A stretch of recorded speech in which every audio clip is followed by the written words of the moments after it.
it's what heroes are made of.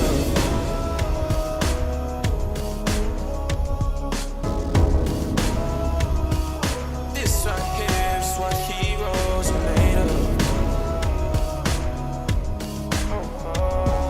This right here, yeah, this right here, yeah, this right here is what heroes are made of.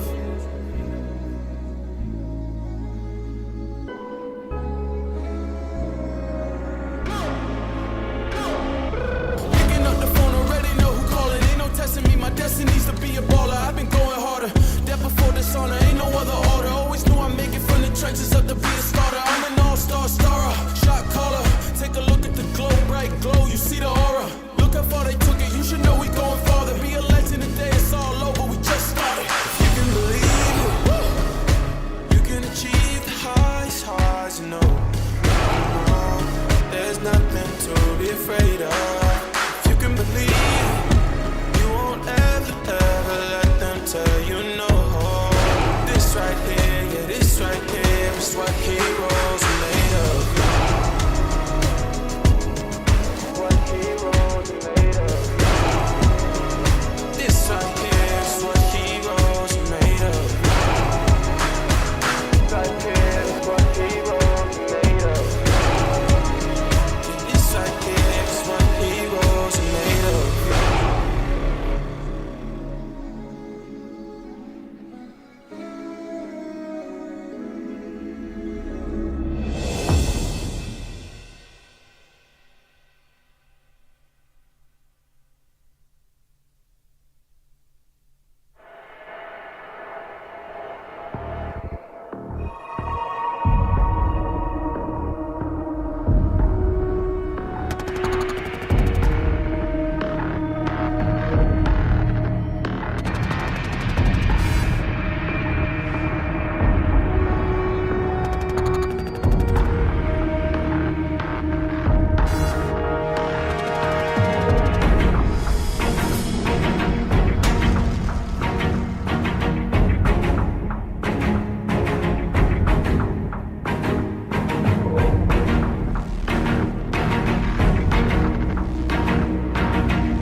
the Nürburgring Nordschleife, the Green Hell, one of the toughest racetracks in all of racing.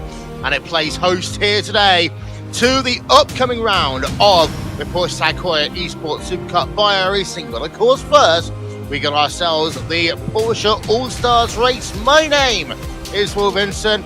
That guy somewhere over there, that's Matthew Trevette. You might know him also at Sadakist. Matt, we went last week from a track that you didn't like that I really loved to a track that you love, and I'm still trying to learn all the corner names. Yeah, there's a lot of them. I know the main ones. I know some of them in English, and probably will butcher the pronunciation of others, but we'll try and get through this, and so will the drivers, because let's be honest, this is a test.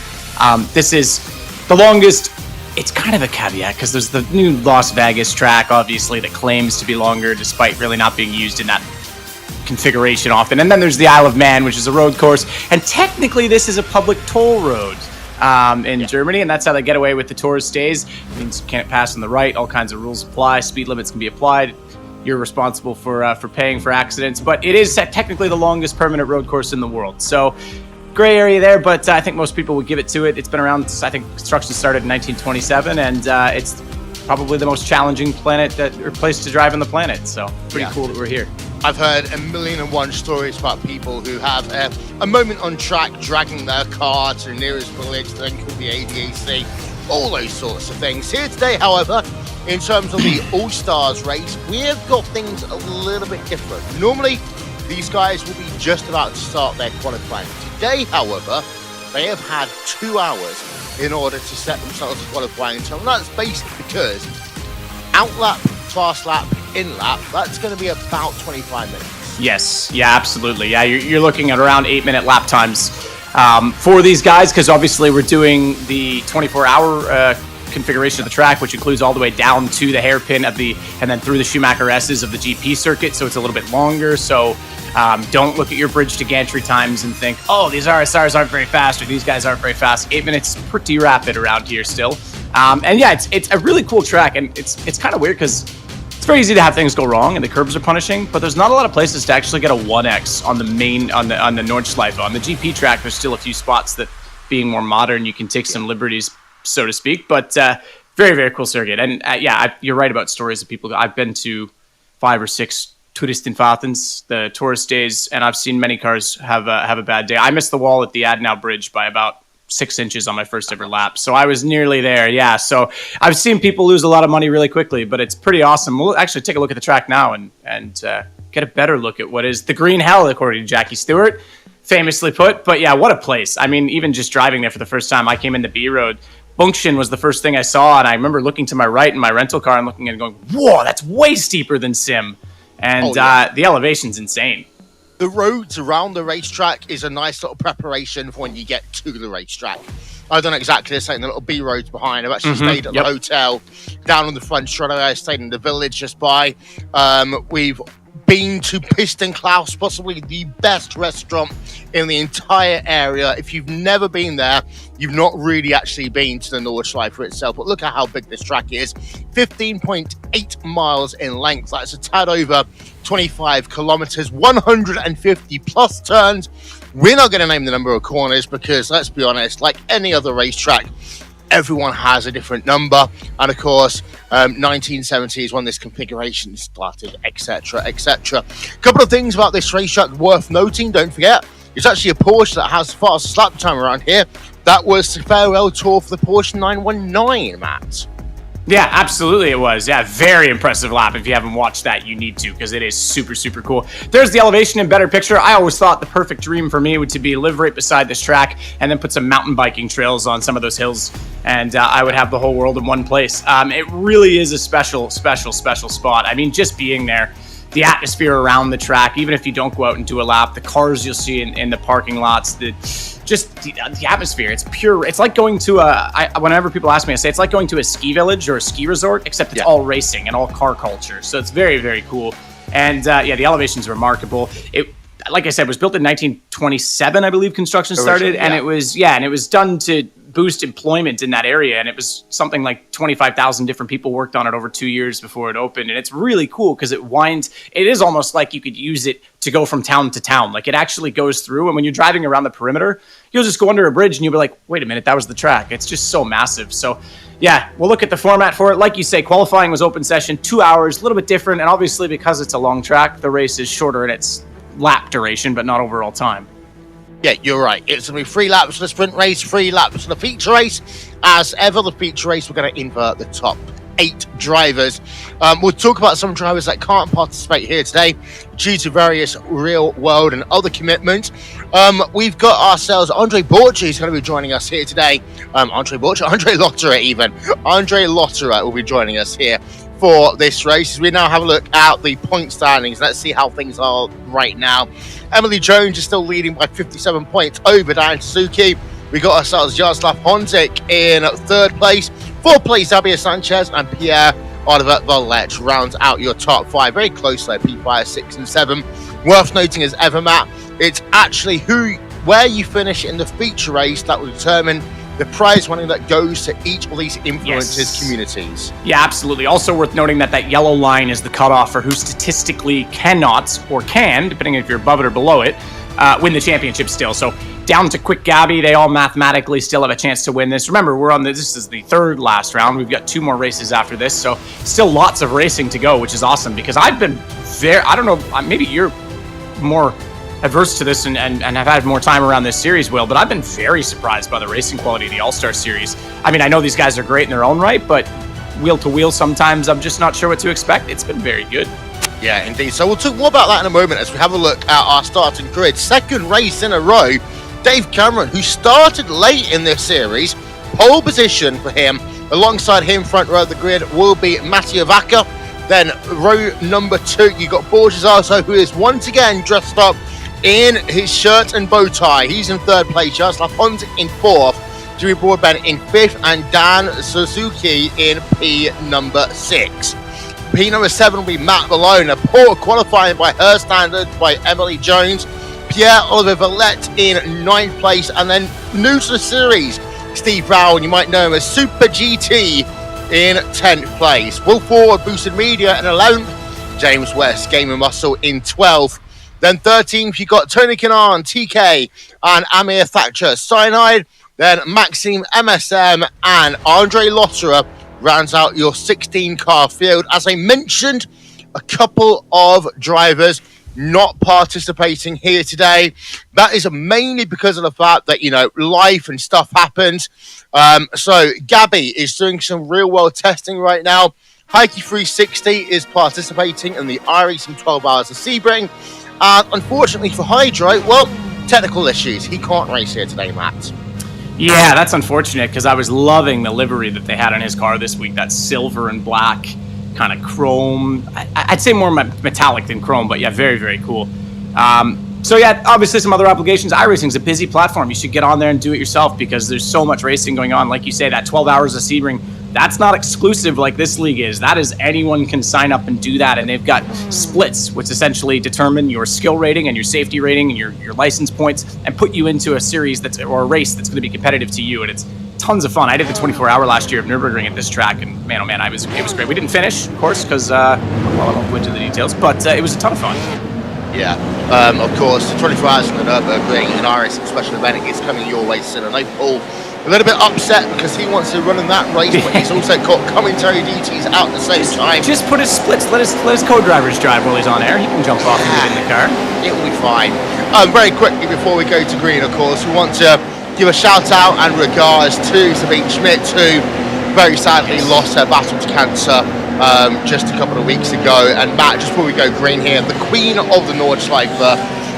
It would be an unfitting tribute if we didn't mention the fact, of course, she's done so much great racing around this place. Yeah, what a legend. I drove by her once just going out on track, and just seeing her for like that split second was as much a highlight of being there because she's such a part of this place.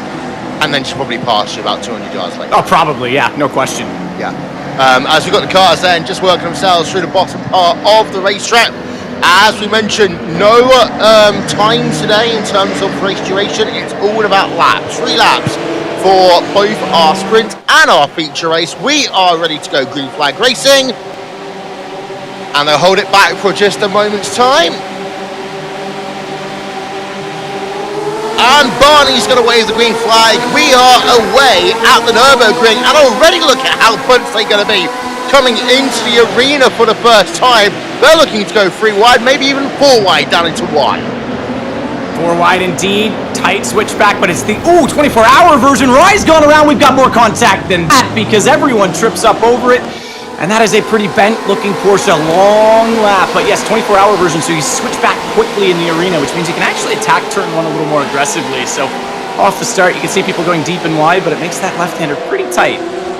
It looks like it was a bit of a Jimmy B being Punterino'd there down at turn number 1. We've got battles going on though right now on track, and there's still, don't forget, on the GP layout portion of this racetrack, that's number 56 car, Borges Zazo and Dan Suzuki going side by side as they head themselves down the southernmost part of the racetrack, side by side again into the Schumacherette. That was a wiggle and a half off the edge of the curve coming out of the hairpin. Definitely well held to keep that rolling in a straight line. Zazo and Emery, bit of a battle going on. Dave Cam making a break for it. Yargi doesn't want to let him get too far away though, because it's the blue car in the front. Dave Cam joined us, just last weekend for the first race, and now he's already making himself very prominent in this series. He had a great result last week on the podium, and qualifying here at the Nürburgring. So it's interesting as well because it's such a long track, and this is something we're going to see as well in PESC. There's sections of it that people will be better at than others. So it's difficult to overtake on the North Loop, but it's really cool to watch sort of difference in speed and the difference in approach. For certain cars, was that one spearing off in the background? It was. I think that was Will flipping off. Meanwhile, more drama than that up front. TK turned upside down in the number 14 car, and that was just as they started entering the old style part of this racetrack. We're looking at the number 9 car, Super GT, Steve Brown, as we go on to the Nordschleife part of the racetrack. But yeah, Tony Kanaan already involved in incidents early in this race. We've seen that Cyanide, number 13 car, involved in incidents early in this race. Jimmy Broadbent in the 00 car had a little bit of argy-bargy at the very start of the race down at corner number 1. But you talk about this being a track of multiple different sections. This is the part of the Nordschleife that I find the most difficult because of those high curbs back. And the majority of the Nordschleife does have high curbs. You feel it the most, I feel, in sector 1. Yeah, there's certain ones you don't want to clip. I mean, the inside at Fultz where they just went through can really unsettle you, and it's a high-speed corner. Definitely going into Schwedenkreuz, and here we're coming down the hill from Arnberg. You don't want to touch mostly the Schwedenkreuz. I mean, I call it Schwedenkreuz because if you miss it, you're going to end up in Sweden. You're going so fast there. But, and then Foxhole down here. Inside curb, you can use a lot of it, but then when you get into the Adnau Fost bend, you don't want to touch any of them. They're massive, and it'll really unsettle the exit. You won't necessarily lose the car on the exit of where they're going here. They'll go left, back to the right, and then if you clip too much of this inside right curb, you can definitely cost yourself a lot of time on the exit. So it's not necessarily it's a killer spot, but it's a time costly spot for sure. Two very different driving styles there. It looks like Dave Cam is completely focused, wearing himself, I'm very hoping is, an official Porsche polo shirt. And then on the right hand side of your screen, you've got Honzik there in the number 12 car, who is very laid back, chatting to his community. A big up to the Shaw SM7B crowd as well. Although I say that, Shani could do a bit of tidying up behind him.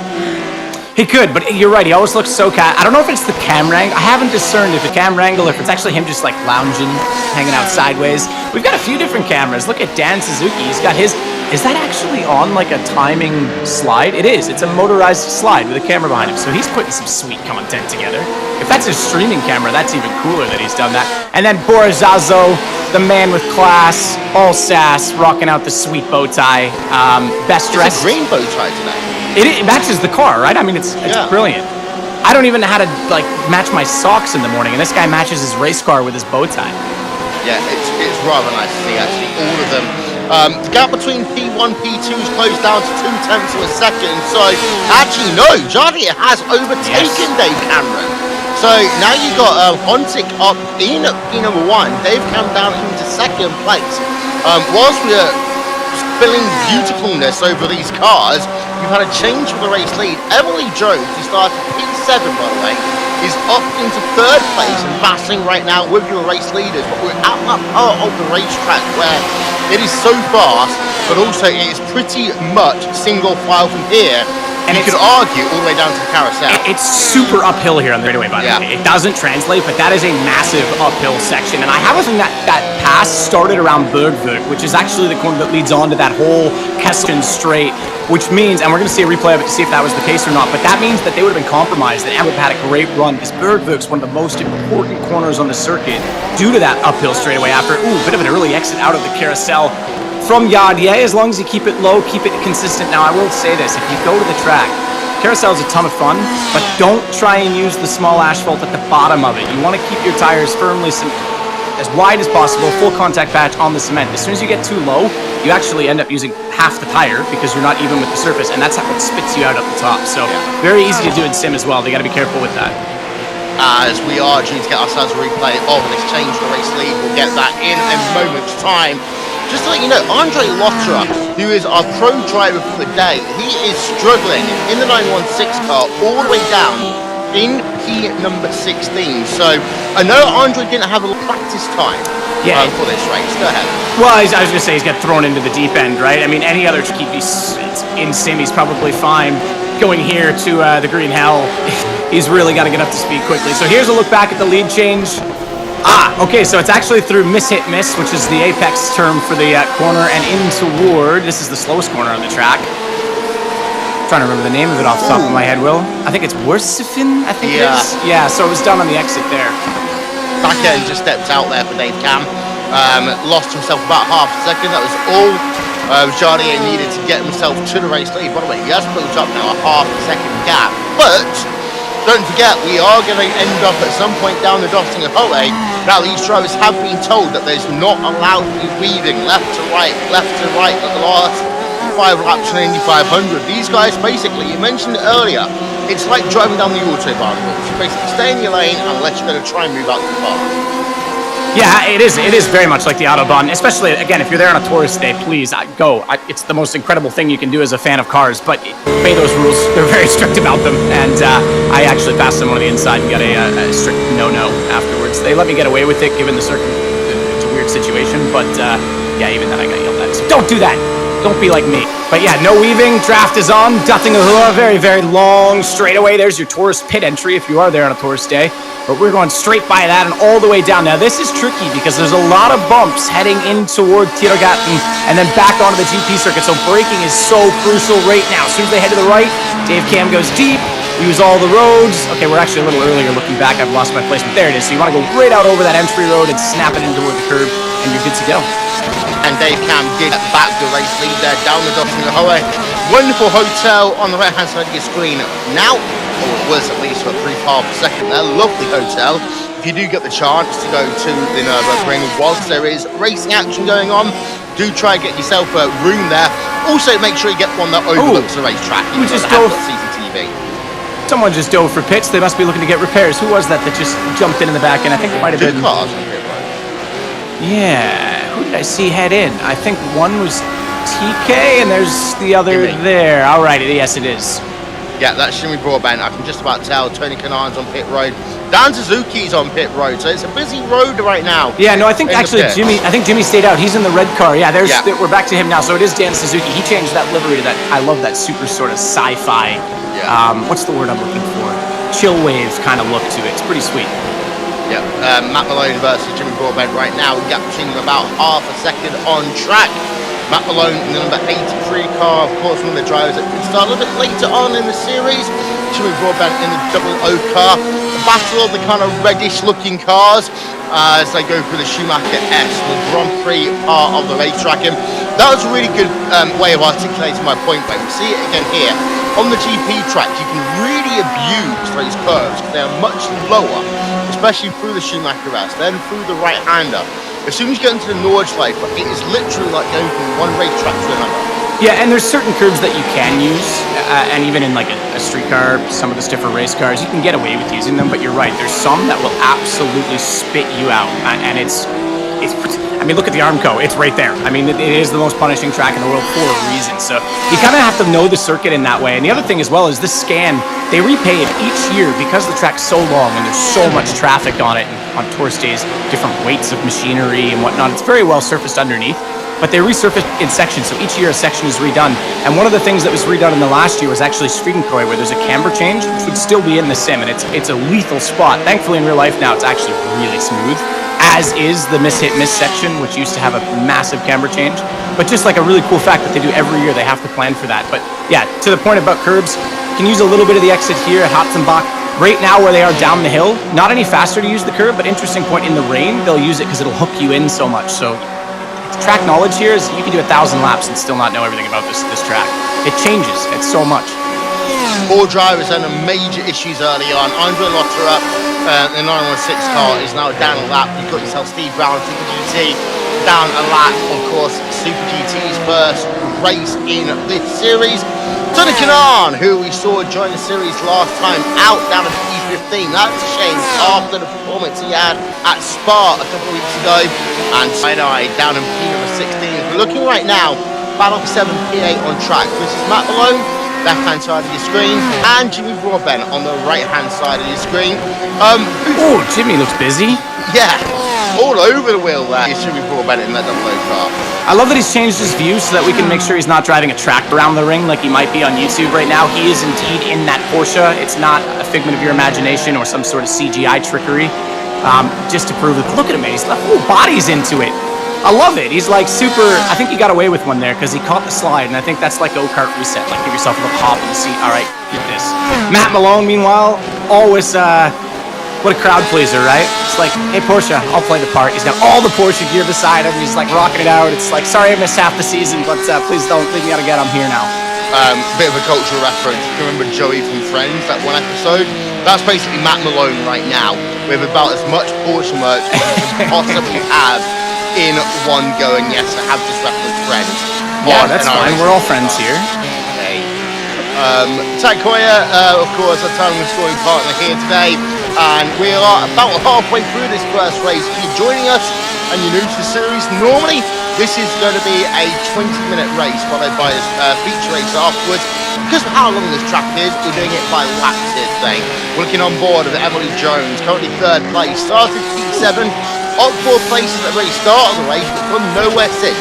Yeah, she got a little close there in the entry to Bergvik, which means she lost a bit of the run, and this is exactly the corner I'm talking about. This camera angle actually shows us, because we can see the kind of hills around it, you're kind of in a ravine. There actually is a stream that runs along the side of the track on the left-hand side. Starts on the right, comes down, there's a bridge there, whatever.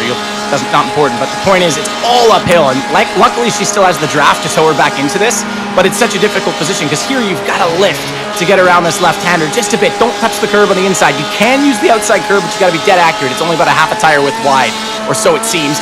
This corner, if you're brave, flat, but I wouldn't recommend it. And then, of course, now you're in the run of the carousel, and it's super hard to make. Oh, she might get a run. This is pretty wide. It's a corner that's long and sweeping, so as long as your exit's fine, you'll still get the speed, but it's hard to make a move into carousel, so she needed to be a little closer out of Bergvik. And that, I believe, car 22 is Maxime. Oh, she got it done into the carousel. Hang on, a lot going on. She actually managed to push him onto the outside. He did very well, Yardier, to actually hold the top side of the carousel, and we've got more drama. What is going on? That's Matthew Vaca there. He's stuck on the curb. 9 car, and that's another 83 car, and Matt Malone. And talk about the high curves, it can beat you there. And, well, we've had Matty, about half our bump. field involved in incidents here. Yeah, and I don't think that was at Klestrol, which is the corner, the right-hander that leads up to the carousel. Track actually used to be straight there, but it's so steep and dangerous that they put in the carousel to compensate for that sometime, I think, in the 50s. But that was in a whole different spot than the first incident we saw for Maxime. So I thought maybe it was a joining issue, but it's not. That's separate on its own. Yeah, that's going to be interesting as well.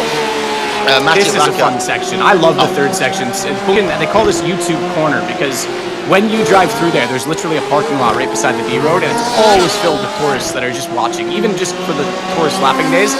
And if you mess up there, there's guaranteed someone with a camera, and it's going on YouTube. So yeah. And will completely destroy any insurance claim that you make as well. Driving it to the nearest village, so on and so forth there.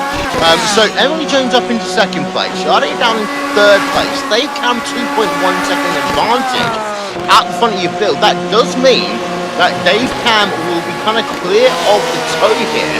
It's now actually going to be Emily Jones more under pressure from Hunzic as they work themselves down the bottom of the highway in about 45 seconds time. Here's a replay then. Let's get ourselves a Vodafone replay. as we look at the number 9 car now on track, and this is Mattia Vaca. This is what happened to him earlier on. So it started off as a solo car incident, which then ended up collecting Matt Malone, yet that car went hard into the wall, and then there's Matt Malone trying to avoid him, and the opposite locked to what M. Jones normally has. They kiss, they give each other a little kiss. Yes, that's almost like a Jacques Villeneuve in supercars at Surfers Paradise. Like, hey, I'm just going to rejoin as quickly as possible, disregard everyone coming. I get it. He almost had space, almost made it work. It's a bit unfortunate to the others in that incident, but yeah, so that was a separate incident from the Maxime one altogether. Meanwhile, back at the front, the draft didn't quite work out, so couldn't make it stick down the straight, but we still do have the GP straightaway. That's the interesting thing about doing this format, because you get a second crack at the draft. So we'll see if Emily's going to hold on to this from the RDA, who's trying desperately to get back into that second position. This is giving Dave Cam a lovely gap. We've got 1 lap to go, which is miles and miles and miles at this place. Yeah. I know that you might be traveling soon, but you might have also just lost yourself from the Canadian passport by something bad like Jack Villeneuve. That's fine. I'm allowed to criticize. He criticizes Lance Stroll all the time. Well, true, yeah, and also Paul Tracy criticizes everyone and anyone, let's be honest. So yeah, we're not as friendly as we're made out to be. Yeah. 1 lap to go though. You're right though. It is 1 lap to go, but it is about another 7.5, 8 minutes worth of racing. Don't forget there is going to be a second race immediately after this one, and after that we head ourselves immediately as we count ourselves down to green. What a Porsche Tag Heuer Esports Supercup by iRacing, and we've got 2 great races going on there as well. Joshua Rogers is still looking to claim his second title. It was a very close method of getting out of it there. He was almost going to have a qualifying ban with Sebastian Joe, but he is a qualifier hit. We'll talk more about that as we count ourselves down to green. But we talked about that gap and the fact that it was 2.1 seconds on the Dominic Holloway for Dave Cam, up to 2.5 right now. Dave Cam, let's not forget, the pole position and won race number 1 last time out well at Spa. Yeah, he absolutely did. Great return to the series for him. Very impressive overall. And yeah, I mean, obviously this guy, well, we know he does. I mean, his YouTube channel, he's got a lot of reviews on there about different things. I mean, if I get to get into sim racing or setting things up, his YouTube channel is probably a great place to start. And that means he likely does a lot of laps around the place, like the Norwich Life. And it really is a lovely, like you say, you're not a huge fan about sim. You've got to put so much time in to learn the track. Once you do, it's just those who really are willing to commit to it. Yeah, always one of the hardest tracks to learn, I always say, in terms of motor racing. There are some just harder as we look on board with the 786 car of Dave Cameron, currently leading the race, say now, by about 2.2 seconds over Emily Jones working himself. But look at that facial expression by Dave Cameron. Of course, he's had one little moment already. Looks like he just survived another one there, Matt. Yeah, possibly. I didn't quite see how much curve he got there, but into Flug Flats, he's still got quite a lead, so he's doing okay. 2.1 seconds is an massive amount around the track like this if you condense that down to sort of a lap differential, but it's significant enough that he can hold it, so he's got tons of speed, tons of pace. Emery is closing ever so slightly. There's squeaking toys, that's the one I was talking about famously. Corner where a lot of people have incidents, and it's interesting because you can really attack it, but you have to get the car pointed, not necessarily on the apex, but smooth enough to get off Arbor downhill, because this is very steep. This run down the hill, the 3 apexes, compression, which then you gotta tap the brakes and snap it at the left at Foxhole. It's a pretty cool section of the track. Also, one thing that as an audiophile, Emily Jones's microphone placement a little bit different to all the other drivers. She's got a whole new camera angle. I wonder if she was like mad that we called her out last time because she was kind of in like a base, we thought. She's like, no, I'm resetting the scenes here. She's still got a couple of pop figures just behind her. So she's still repping the gaming and all that culture, wearing the Sparko gloves as well. As now Emily Jones down to just under 2 seconds, so she is trying to have a charge. I will say as well, this is the most serious I've seen Emily Jones all season. Yeah, she's on it. She's on the charge. Yeah. Man, look at Yardia. He's like not sure if he's moving in or out. Hasn't unpacked the box. Maybe that's his like version of a Plymouth. He was like, I don't want to buy an art gallery version. I'll just grab a sweet box. And he's pretty confident on the wheel. They're dialing it in. It looks like a Fanatec wheel, if I were to say. It looks like the Formula version. But as he also rocking out the sweet Mike gang. And okay, he's pretty impressed with what's going on there. A little sigh of relief, but he's losing track of the RDA, or excuse me, of Emery just in front at this point. He's having a good time. That outside curve, that's where I almost hit the wall. The Adnan Bridge, the corner name for it is Alsfat, but that's desperate. And the camera change there. Yeah, you could lose the rear end of the car. This is, by the way, we're heading into Lauda Links. This is where Nicky Lauda's accident was. It's right here on this left-hander, just for reference. But yeah, that corner just prior is brutal, especially in the, again, we don't have rain in iRacing, but rain around this place with all the painted moss that everyone puts on. It's treacherous, and some of those camera changes will catch you out even in the tries. So just imagine those things when it's wet. Remember a couple of years ago when it had snow in the 24 hours in Nürburgring? Yeah, a little bit, yep. Yeah. Looking right now at Porsche Zarzo. By the way, if you did manage to mouth read what Jardio was saying, we do apologise. He had a bit of an off there, running onto the grass. And the thing is, you do go onto the grass, you've got to try and find a way of getting off the grass in one piece. He was able to do so, lost himself for about a second to Emily Jones. Looking at Porsche Zarzo right now in his crisp iron shirt and that green bow tie today, still wearing the racing gloves. I'm not going to lie to you, I'm wondering if he's going to alternate this in the last couple of the season between being properly formally dressed and that crazy outfit he had a couple of weeks ago at Spa. Yeah, I love it. I love a little bit of personality, right? Good entertainment for everyone. But you're absolutely right. It's tricky to get back on as we jump on board with Timetable at this point. He's chilling out, having a good old time. Not really much going on. A little bit down the road in front of him. We can see who's chasing right now. Looks like that is Borazazo, so we're just jumping backwards a bit. Pretty comfortable gap between them for Bora at this point. But it's an interesting track because you're right. You want to try and find ways to get back on, but you don't want to overdrive it here. And it's as crazy as it seems, no matter what car you're in, the Nürburgring, especially the Nordschleife, is a momentum track. So you want to carry as much speed. You want to know where you can attack and really push curves, but at the same time, you don't want to overdrive because the track's very flowing. You start to unsettle the car, it cascades, and you end up way offline.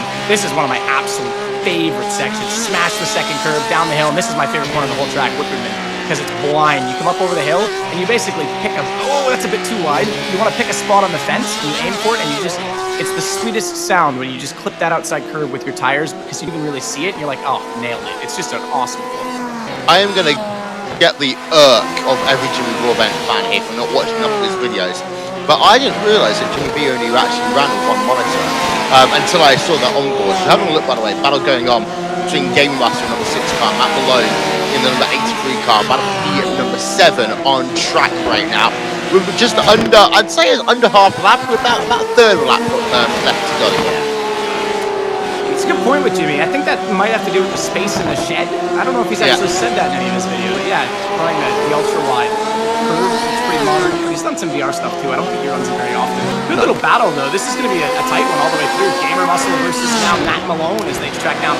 Matt's looking pretty focused but more relaxed, whereas Gamer Muscle honestly looks like he might have to go to the bathroom right now, if you know what I mean. He's a little stressed as he's working the wheel and very hunched into it. Down the Dossinger Hurry for the final time in your sprint race. Has Emery had it off? I don't remember her wing being bent like that before. She has had it off, and she's just been passed by Yardier.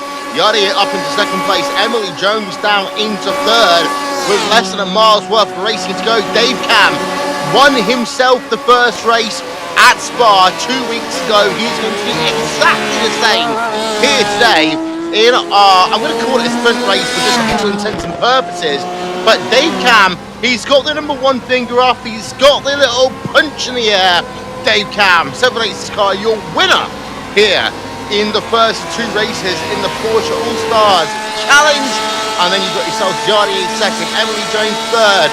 Going to be a battle going on here. Dan Suzuki right on the rear of Gamer Muscle as they head themselves down the Dossinger Highway.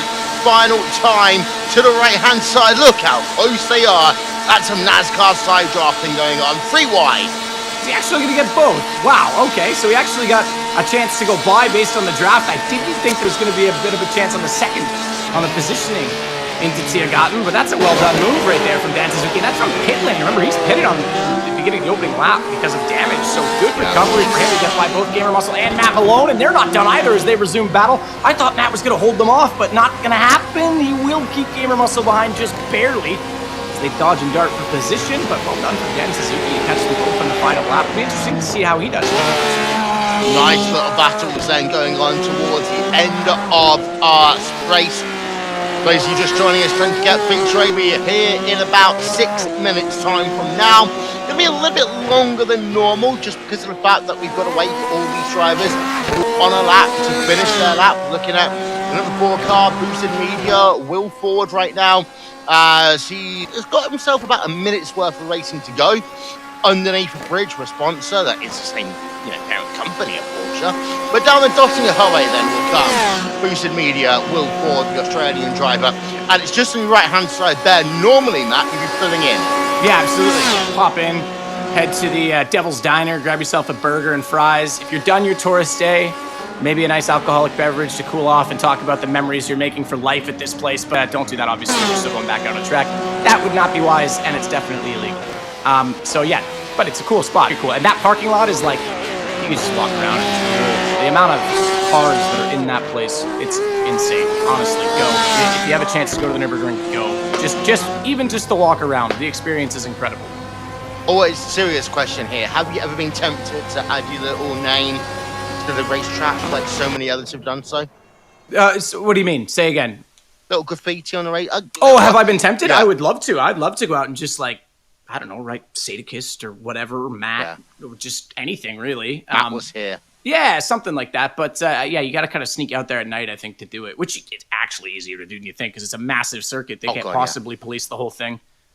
Dave Cam, by the way, winner here, 4.8 seconds over Jaroslav Honzik in the number 12 car. Emily Jones started P7, finishes P3, got herself up early, but got damaged on the last lap. Borges Arzo, number 56 car, coming home in P number 4. A quiet day for Pierre-Olivier Valette in the number 64 car, but comes home in P number 5. Rest of the results up on your screen right now. I do also have to say that it will be tagging, not graffiti. I say that one of my good friends is doing her PhD in graffiti, and she would murder me if I got the two confused. Yes, graffiti is the art. Tagging is the naming and whatnot, yes. I think is the way to look at it. Yeah, that's right. Just to let you know, Andre Lotterer seemed to have struggled, but he'll be outside of race number 1 for this second race, so that will be interesting to watch. Yeah, and I feel for the guy. I mean, obviously, he would be familiar with this place in the flesh, and it was an outstanding driver. I mean, he's won the 24-hour of Le Mans 3 times. He's been on every step of that podium. He's a Formula E driver right now with Porsche, who's just committed to a long-term partnership with Formula E, which is excellent. And obviously had a Formula 1 start as a guest driver during the whole season where Massa was injured and there was drivers moving around and whatnot. I believe that was when it was. Both for Caterham, if I remember correctly. Yes. Was it Kate? I think it was. Yes, you're right. And it was, during the time that I think Sutil, that race where he was incredibly quick in the Force India. But, had an incredible career. It's just this place on Sim is so hard to learn. So there's our points update. That yellow line has cut a few more people. Quick Gabby, unfortunately, by virtue of not being here, is one of them. Matty Campbell, who's only raced part-time with us throughout the season, being as busy as he is. Obviously, was very successful at Sebring last weekend. Is now out of the running, and DePilio falls from grace as well. So it's between Heike Yardier, Dan Suzuki, and now Emery. Yeah, Emily Jones still leading the championship. Dan Suzuki always seemed to fare better in race number 2. Jaroslav Honzik in 3rd, Xavier Sanchez 4th. Gabby, by the way, got some real racing commitments this weekend. That's why you've not seen her. A couple of other drivers, as we say, have not been able to participate this weekend. Heike 360 is running in the iRacing 12 Hours of Sebring, so a clash there. And of course, we have ourselves that third driver of Hydro who has some technical issues and can't race today. There are some people joking that it might be just because of his performance last time out, but we know that he's better than that. Yeah, absolutely. No, I don't think that has anything to do with it. I will say, Emil Thacker, I don't know what tank rounds he brought into the map this time, but it was the wrong one. He was playing, I think, War of Thunder or whatever, all week long. Probably, I went into his stream, I said, come on, Amir, you got to do some laps, man. It's a long circuit. And he kind of brushed me off and said, I got this. So I don't know, man. You didn't finish that race. I'm thinking maybe it was the wrong tank selection all week long. Yeah. And the thing is as well, even 3 laps around the North side, but it is a lot of concentration. I have turned a couple of laps here on iRacing. The first one I actually ever did was at iRacing's HQ in a sprint car.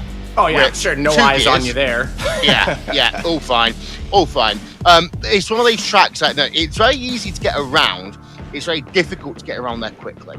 It is. Again, once you learn it, it becomes less intimidating. And I think the biggest thing is learning it. I had to do it I'll just say it. It wasn't iRacing. It's a sim that's now very dated. It was GTR Evolution that I first got introduced to the track on.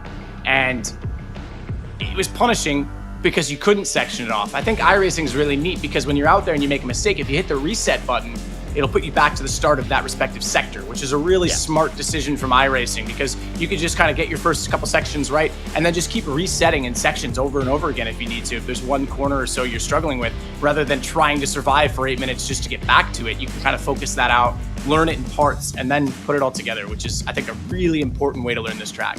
Yeah, and I think there's so many people around the world that know Sector 1 in the Nordschleife so well because they've had to do that hundreds of times. For example, I went there the first time, and I got my track map here. It's after, I think it's just after Bunchen, the left-hander. I think it's Essekruv. I don't know how you say them in German. I apologize. But it's a track, corner that I never really got to a lot in sim, and I always messed up. And in real life, I went up over the grass, and it was like, yep, okay. And then I remembered because real life it scares the Jesus out of you. So same thing. Knew the first half, second half's harder to learn. Let's get ourselves ready then for race number 2, shall we? Enough bantering about how bad we are driving around the racetrack. Let's watch some people who are better than us going around this race, or at least they think they are. As we get ourselves ready for race number 2, let's have a look then at your starting grid coming up on your screen at the moment as we have a lovely look at the most famous corner on this track, of course, the carousel. And as Matt said, you want to make sure that you stay kind of on that concrete area and not dip it all the way down to the apron. Amir Thacker, Cyanide, row number 1. Alongside him, our work driver of today of Andre Lotterer. Tony Kadan and Steve Brown, Super GT. Row number 2 with Maxime Bijmans and Mattia Vaca on row number 3. Will Ford, James West on row 4, Matt Malone, Dan Suzuki, row 5, Jimmy Broadbent and Pierre-Oliver Bellet in row number 6. Row 7, Porsche Zaze, Emily Jones, row 8, Jaroslav Honzik and Dave Cameron. Dave Cam won race number 1 last time out, got pole position last time out. Got himself a respectable run also in race number 2. Yep. You think he can come all the way from the back, especially knowing how hard this track can be to pass at? Yes, because we've seen a lot of people making mistakes. So if he can stay out of that and has a good opening lap, he'll have a chance for it. Whether or not he can follow Emery through the field or keep close to her, because I think she had just as much pace. She just didn't get through as early, as you say, poor qualifying. So yeah, it'll be interesting to see how that pans out. Did we just see? I thought I did. Yeah, I think we just saw there. Andre Borcher is not potentially going to start this race. So Andre Lotterer, that's the second time I've done that. It's all right. Andre Lotterer doesn't look as though he's going to take the green flag here. That's going to be very interesting. And Andre Lotterer then, that will make things a lot more difficult for this field because of the way that you've got rolling start procedures, not overtaking until the green flag, all these sorts of things. We're going to have to hope race control are on board here, just in case none of these drivers accidentally get a black flag. Yeah, let's hope that doesn't happen, because that could definitely mess with the system a little bit. It's just one of those things, computer algorithms and whatnot. So we'll get to the flag. TK is going to have the pole in this case then, but again, you can battle for that outside position around turn 1, so we'll see how this shapes itself out. Remember, as you said last time, we were 4 wide at the start. And it's going to be just as crazy here. The lights are flashing from the number 22 car. He wants to get going. We exit the old pits then at the Nordschleife onto the modern part of the racetrack. Yourself that hotel on the right hand side of your screen. Barney is ready to go, ready to wave that green flag for race number 2. Look how close the number 14 and 90 cars are as they're going to start picking up the pace there. Green flag out, we are now racing and they are still close. And look at that, 3 wide already down into 1. 4 wide at the back. Emery's going to be in the middle of it too, so she's got to be very careful. Good response from TK. Break a little bit later than on a flying lap, a little bit less speed, but nice and early down that pit line, and deep they go, trying to defend the outside. Where's TK? Is he gone? He is. He outbraked himself. He's way off, and Rai was stuck on the outside, so I think he got forced off with him. That changes everything, and Dan Suzuki looks like he's inherited the lead. Yep, Tony Kanaan from hero to zero then on race number 2. He got himself the race lead at the start, but it's fallen all the way back to P13 after outbreaking himself. Car turn around down at the hairpin, and it's been bounced around upside down and around. as well. I believe that Super GT out early in race 2. Yeah, not at all what he would have wanted, especially when he started essentially on the front row, inherited that position from Andre Lotterer. So that's very unfortunate circumstances. Kind of never really fit back into position. And yeah, TK breaking on the inside in corner 1 is very tricky because I remember a few years ago, it was 2007, that famous rain race where Winkelhock led in corner 1. Oh my word! Remember the channeling of water because there's actually a camber. It's almost like a river down there. But in the dry, that same thing applies because the inside right gets light on the car. So it's difficult to go late and deep on the inside there, and TK paid the price for it, especially on cold tires. You really have been doing your Nürburgring Nordschleife for trivia, haven't you? I love this place. It's into the S's for the first time then. It is Dan Suzuki leading the way by 1.4 over Jimmy Broadbent. Emily Jones already again up into 3rd place. Pierre-Oliver Valette in 4th. Porsche also runs out your top 5. We're looking at Valette right now in that number 64 car. So we're going to get ourselves a Vodafone replay then. Having a look at what happened at the start with Tony Kanaan, as he was, of course, the driver who got himself the race lead coming towards turn number 1. But then, is he going to outbrake himself, or is there going to be a tag? Bit of both. It was a tag. Yeah, okay, good spot. We just saw the smoke, the tire smoke, so I assumed that he just outbraked himself and lost it on his own, but it was indeed a tap, and that's super unfortunate as well for Rai because he got caught out in that. So innocent victim in all of it. Control will likely be looking at one after the race in terms of penalties, warnings, slaps on the wrist, free merchandise, any of the above. Race Control have in their power to reward, or I say reward, what other opposite of reward is to these drivers.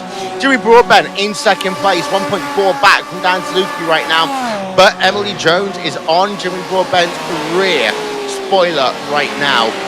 This is going to be, I'm really looking forward to this battle. Spoiler there, Will, just to clarify. Yeah, it's a spoiler, it's not a wing. That's not why I'm glad you put it in. I was just thinking contextually for the sentence, that's all.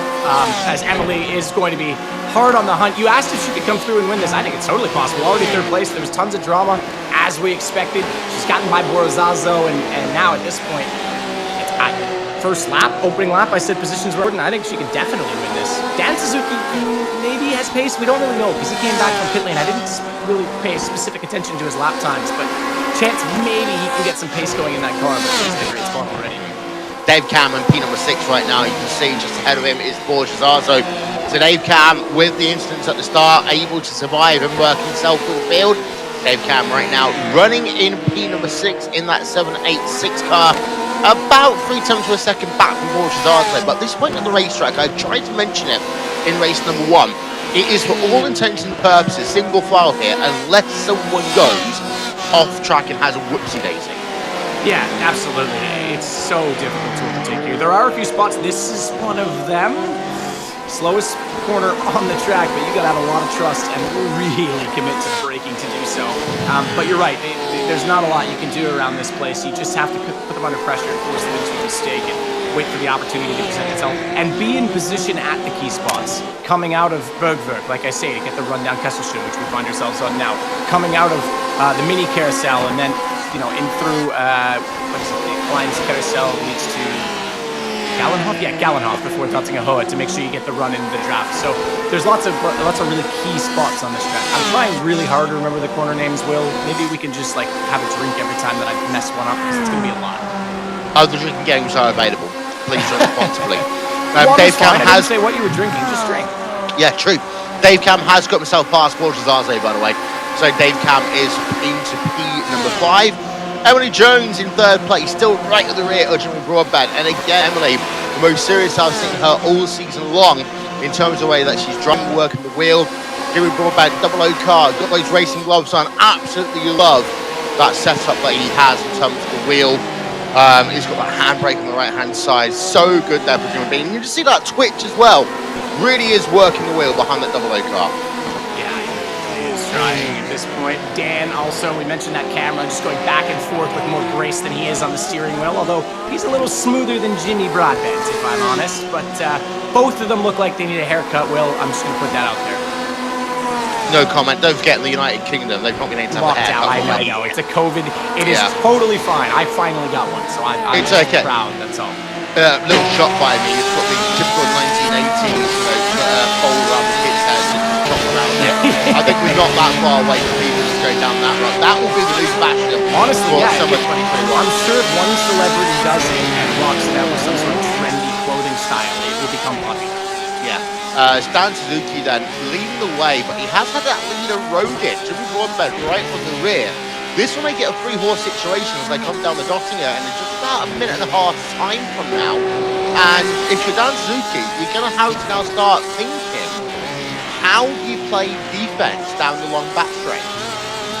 Yeah, and you're right. They've taken that weaving out of it, and I'm of two minds on that, because as long as you don't move in reaction, it's kind of fine. You pick the line first, and if they want to follow the draft, they can. But it does disallow maybe that draft, which is the point. And some people aren't a fan of that because, in their opinion, that's part of the race. So, yeah, it's fine either way as long as it's agreed upon beforehand. So, really, how do you get defensive? Well, you nail this sector. You be as focused as you can through the Beloff S's. They're really tricky. Catch the inside left curve. I love these two corners. They sweep so well together. And then you've got to nail the mini carousel, which is very different than the other one. Not as much camber, and the asphalt at the bottom actually matches it. So you want to hook the front wheel here. And then it actually launches just like that. Was perfect by Emery. It launches you 4 wheels in the air off the back of it, and that's the fastest way through. So, yeah, that's the only defense you have, is you just don't make mistakes around a place like this.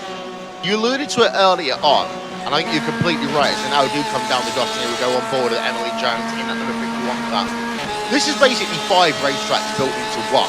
Oh, and because of that, the way that you would normally approach cooling down tyres, so on and so forth, it's different here compared to other racetracks. And that is why certain drivers can gain half a second or a bit more, so go too wide already. Jimmy Broadbent going to the race lead over down Suzuki. That's a bit of a block. Bit late to move. He had the space to do it, and Emery saw it coming. But yeah, that's frustrating if you're Emery. And it's one of those ones that the stewards might give you a warning for. Say, hey, come on, you got to be aware of the draft. But not a penalty, I wouldn't say. But yeah, just something to be aware of on his part. If she's in that position next time and I'm her, you're probably going to be flashing the lights and letting him know you're there. Maybe recommend contact at that speed, but maybe just get right on the rear bumper so that his mirrors are nice and full. Yeah, look at that. All weaving arch-bargy down in towards turn number 1. Jimmy brought an inside line. The outside line can work really well here down in the arena. But, Emily Jones has looped it. No, she hasn't. She hasn't. No, we had the gyro cam. That caught me out the other week, too. I honestly, I think Drew's out to get us. You know what? These guys think they're clever. I'm going to put camera. And, Drew's now trying to not take responsibility and throw Alex Horn under the bus. But we all know that Drew's the one behind it, and he's the one that we need to blame for us looking like fools. But the point is, she tried the switchback, which is actually really smart, because she knew she had the inside, but again, you're not running the arena section, so it immediately comes back, and Jimmy had the line. She did what she could. She's trying to make an opportunity out of it, and she's in a great spot. We've got 2 laps still to go around this massive circuit, and if she's in this position again, this close on the draft, she puts the pressure on. Just to go back, though, you did ask, if you're on the last lap, you don't want to be in the lead necessarily Dottinger because you're going to lose that position. But Jimmy passed on Dottinger, and then down the GP straight, we actually saw Dan Suzuki almost repass with the draft on that straight. So there is some answers, but it changes on the last lap for sure. I think it all comes down to where the finish line is. And I think the finish line is just early enough that you're not going to be side by side. And look at an amazing run for the final couple of corners. You're not going to be side by side. You really get the momentum by outbraking into that first corner. And right behind Emily Jones, there is Dave Cameron now. Just a couple of tenths of a second separating them. A 4-way battle for the race lead. Jimmy Broadbent, double O car. Of course, Jimmy had himself a bit of a being punted out the way situation in race number 1. Now is bounced back, leading the way in race number 2. Dan Suzuki second, Emily Jones in third, Dave Cameron fourth. I always love Heli Cam. I will say one thing very quickly. The F1 season being back, my favourite part of that first 10 seconds of the broadcast. Heli Cam, lovely to see it here at the Nürburgring as well. Yeah, it really shows off the track and how it snakes through the landscape. Probably the epitome of that, I would say. In this battle, 4 in a train around this place, your track knowledge is going to be tested because you are on a very narrow surface. You have those curves that are lethal, and there's a lot of details in the track. Again, I mentioned camber changes, different bumps around here. You've got to know your references and hit your marks because it's going to be more difficult to see, especially with how blind this place is and how the sensation of speed is in terms of the walls being close and the narrowness, etc. You've got to hit them because if you're following, it's hard to see references if they're in front of you. So this is where, again, they always say this, set 2 braking references, one on the side of the track, one right next to it. If you're blocked, you still have the other one to reference yourself with. So we'll see who can really apply those knowledge, and Dave Cam's in a great position to capitalize this lap, but again, he's got to make sure he hits those marks. I'm going to Dan Suzuki, number 48 car, right in the rear, Jimmy Broadbent. I was trying to make this point earlier on before they started racing too much. Because of the fact that this is a safe, but 4 wide tracks combined into one, normally in GT races, you might get to a point where you have to cool those tyres down a little bit. Yes. Have to just relax a little. You've got to attack this racetrack, you know, part by part for that reason. That's why we see certain drivers very fast at certain parts of the racetrack, and sometimes almost feels like they're letting off a little bit at others. Yeah, the Nürburgring, like I say, though, you're absolutely right. There's a couple of spots. Starting the Heuer is going to help them cool down, etc. Kessel shin a bit. But the biggest thing is that you drive it like a momentum track, and it's another reason you don't want to overdrive, because putting the car through that much, it's the same reason why they have so many production cars here. You're putting the car through its paces flung. If you underdrive and let the car flow and try and carry that momentum rather than drive it hard, brake hard, accelerate hard, turn hard, you just keep those tires cooler, you keep everything calmer in the car, and it's actually the faster way around this place. We talked about something a bit earlier on. Jimmy Broadbent did a lap once trying to do a lap of this racetrack in a certain type of car. I'd actually love to see someone like Jimmy Broadbent try to do a lap of this racetrack in the Porsche 919, of course, which holds the track record. As we have a look here, up above at this racetrack, and there's basically right now 7 drivers within 4.5 seconds of your race leader right now. This is incredibly close. We talked about this last time out as well, Matt. Some of the drivers are complaining a little bit about the setup, but what we've seen this race and the last race are ultra competitive in terms of how close these guys run to each other. Yeah, absolutely. And even around this, we're seeing it again now. It's remarkable. I absolutely love it. I said at the start of the show, the surprise of the season for me is probably that the All-Star Series has been so good to watch. Definitely entertaining personalities, but oh, that's the curve I talked about. You can go through there flat. That is a dangerous spot, and he somehow pinballs off the wall and keeps it straight. Oh man, I feel like that's Dupilio, Alex Villette. Yeah, that is a brutal spot to caught out. That's a heart and mouth moment. And because you're so focused on setting yourself up for the carousel, so often you forget that part on the racetrack and just how it is so easy to go off. I'm hoping we can get ourselves a Vodafone replay of that in a moment's time. The number 64 car of Villette is down into P number 6. Yardigate, Jaroslav Honzik has got himself up into P5 as a consequence of that one. Dave Cam is right on the rear of Emily Jones, about 3rd place on it right now. And Dave Cam is hunting down Emily Jones. I'm not going to lie to you here. Jimmy Broadbent up to 1.4 comes out front, but P2, 3, and 4 is going to be incredibly close when we come onto the dotting up. This is the part of the track you can attack the hardest throw on the entire Nordschleife, in my opinion. You've got nice corners, good flow, they have runouts. Not runouts per se, there isn't a lot of them, but the curbing, the exits, you can really hunker down. So Emery's going to get back on the attack, and this is where they all link this together toward the Dutting Heuer. So she's fine. Dave Cam's all over her, but again, there's not a lot of overtaking opportunities. This is where you start to have to attack to set up the moves. Yep, as you see the 17-kilometer board there, as those 3 drivers still mighty close. Jimmy Broadbent, 1.6 now ahead of Dan Suzuki. We're going to get ourselves a Vodafone replay up for you now on your screen, and this is on board with Pierre. No, that's actually Pierre Villette just ahead on your screen, and we're going to see this one as they come through the corner. And there we are. Yeah, he just clipped it a tiny bit of the curb, but at that speed, you're not saving a bounce. You're just going to overload the tires immediately. Yeah, you can't abuse the high curves around this racetrack. At about 90% of the opportunity. Great little Vodafone replay there. Is that Dave Cam over Emily Jones already?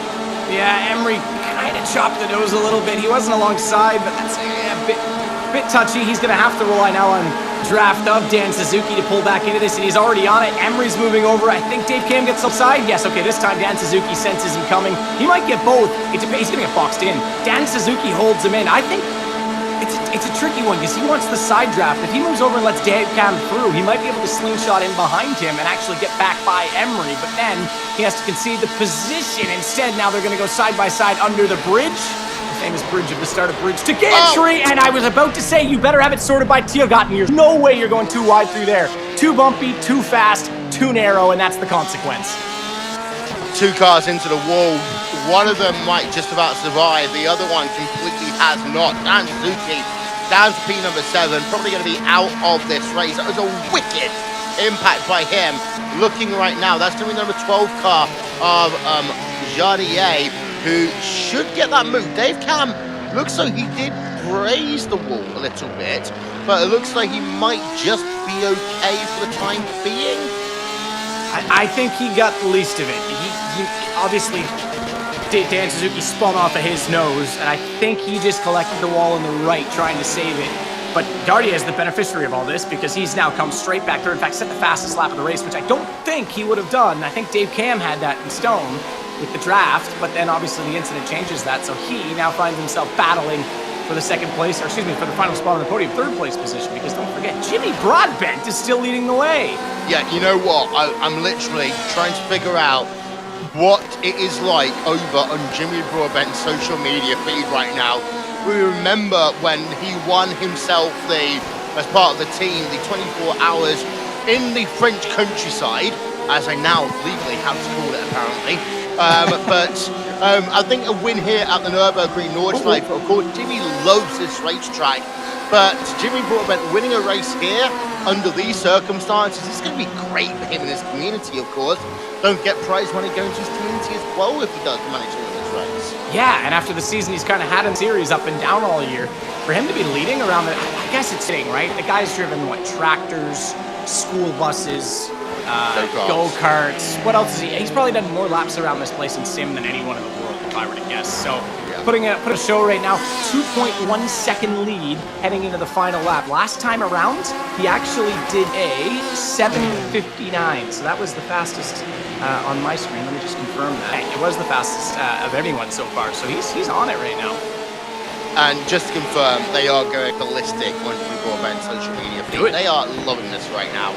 I want to go over there already. I'm going to go join them. Yeah, okay, you go into them. I'll do this last lap by myself. No one's going to notice anyway. I need to figure out some of the corners, but we'll be fine. And the thing is as well, because it's going to be so close between Emily Jones, Yarslan Zik, and Dave Cameron on this final lap, I've got to think they'll spend so much time battling amongst themselves that Jimmy might just be able to go away with this. Emily Jones, I say actually not. Emily Jones is 2.1 back from Jimmy Broadbent, running on her own island right now. It's P3, 4, 5, and 6. Really, that is the close battle we've got. We've got 3 of them on screen right now. So we've got ourselves another Vodafone read. It's going to be the end of the last lap. Nice little moment there. That's Dan Suzuki on your left-hand side of the screen. And there is the contact.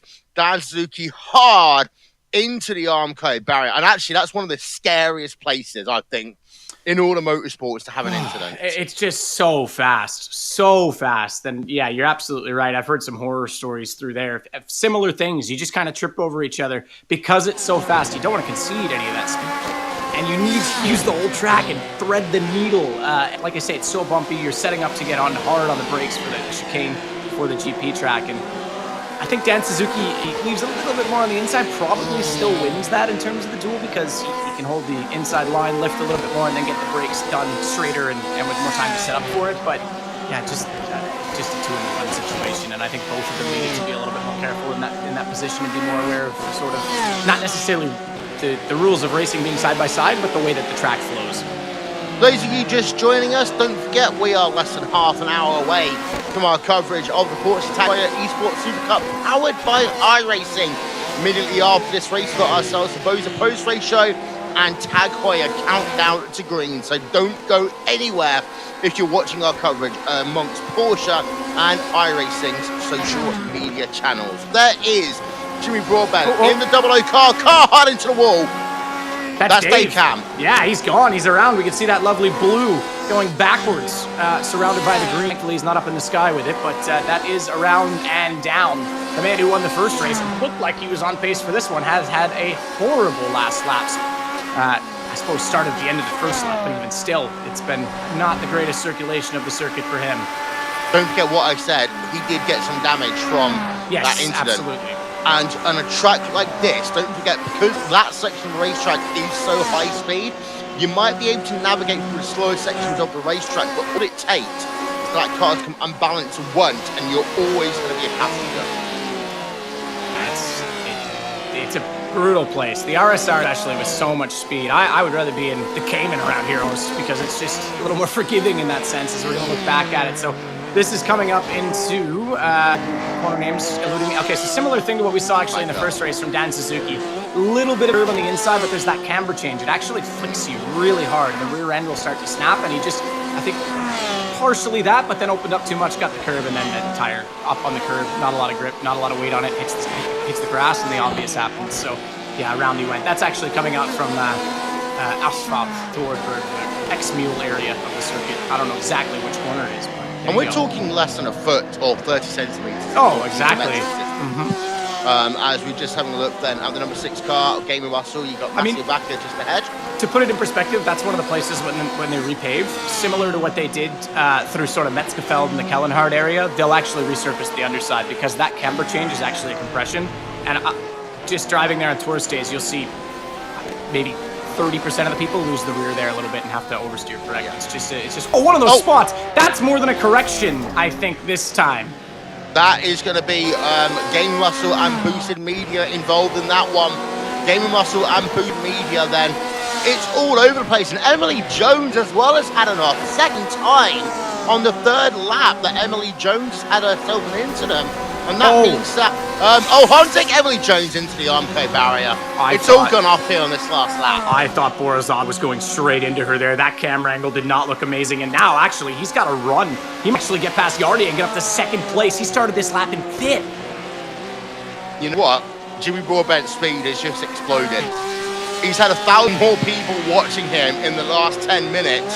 And now they know that Emily Jones is no longer passing for this race lead. Jimmy Broadbent has a 0.1 second advantage right now over Yardier. So Jaroslav Honzik in second place right now. Borjazazo in third. We're looking at Borjazazo, and we've only got ourselves less than a mile to go. I think we got to put less than 3 for Jimmy B in the chat right now, because this is going to be his first win in the series, is it not? This is pretty ridiculous. Yeah, this is incredible.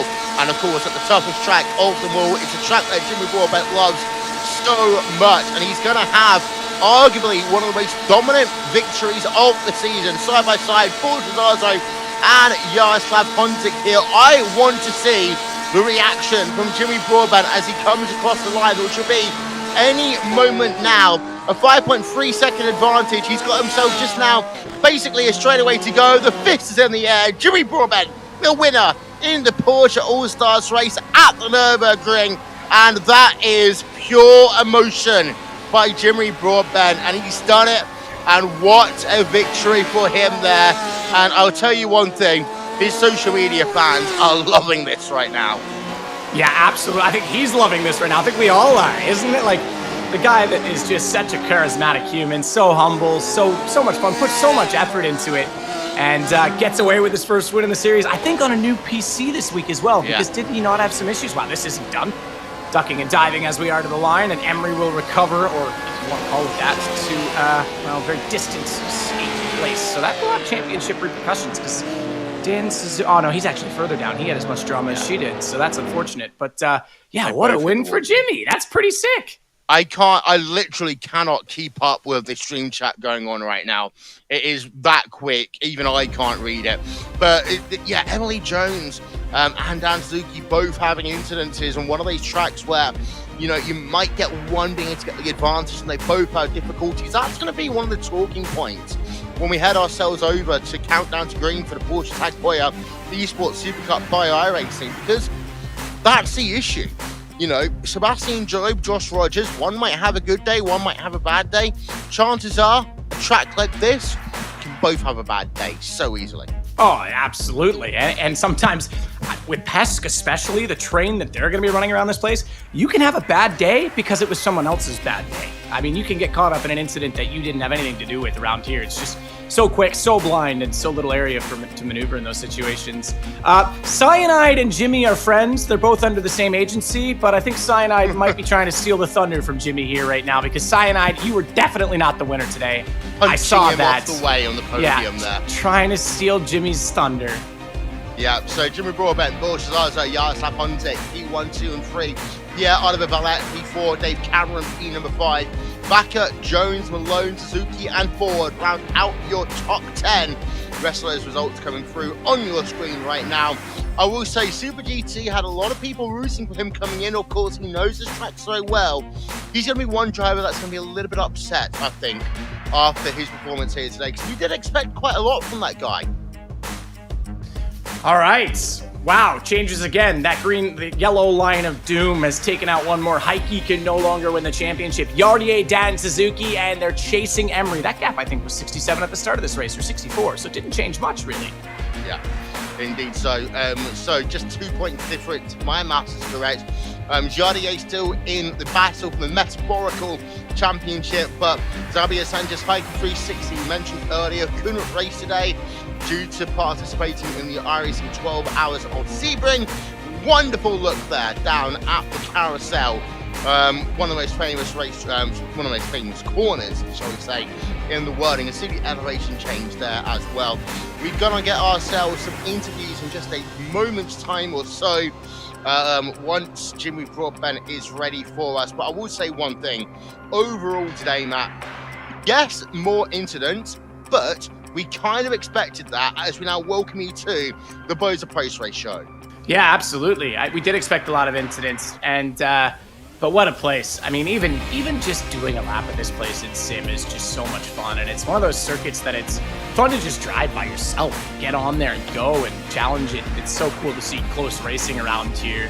I think it was kind of expected. We knew we were going to see some cars and walls at this place, and we definitely got that. I'm sure we'll see more as the afternoon goes on with the Porsche Tag Heuer Esports Supercup coming up next. But overall, really cool, really good drafting. Great to see them handle the RSR around here. That car with that speed, you have to be so precise, and heck, Jimmy B just proved it to be perfect. And we have got Jimmy Broadbent here, ready to talk to us.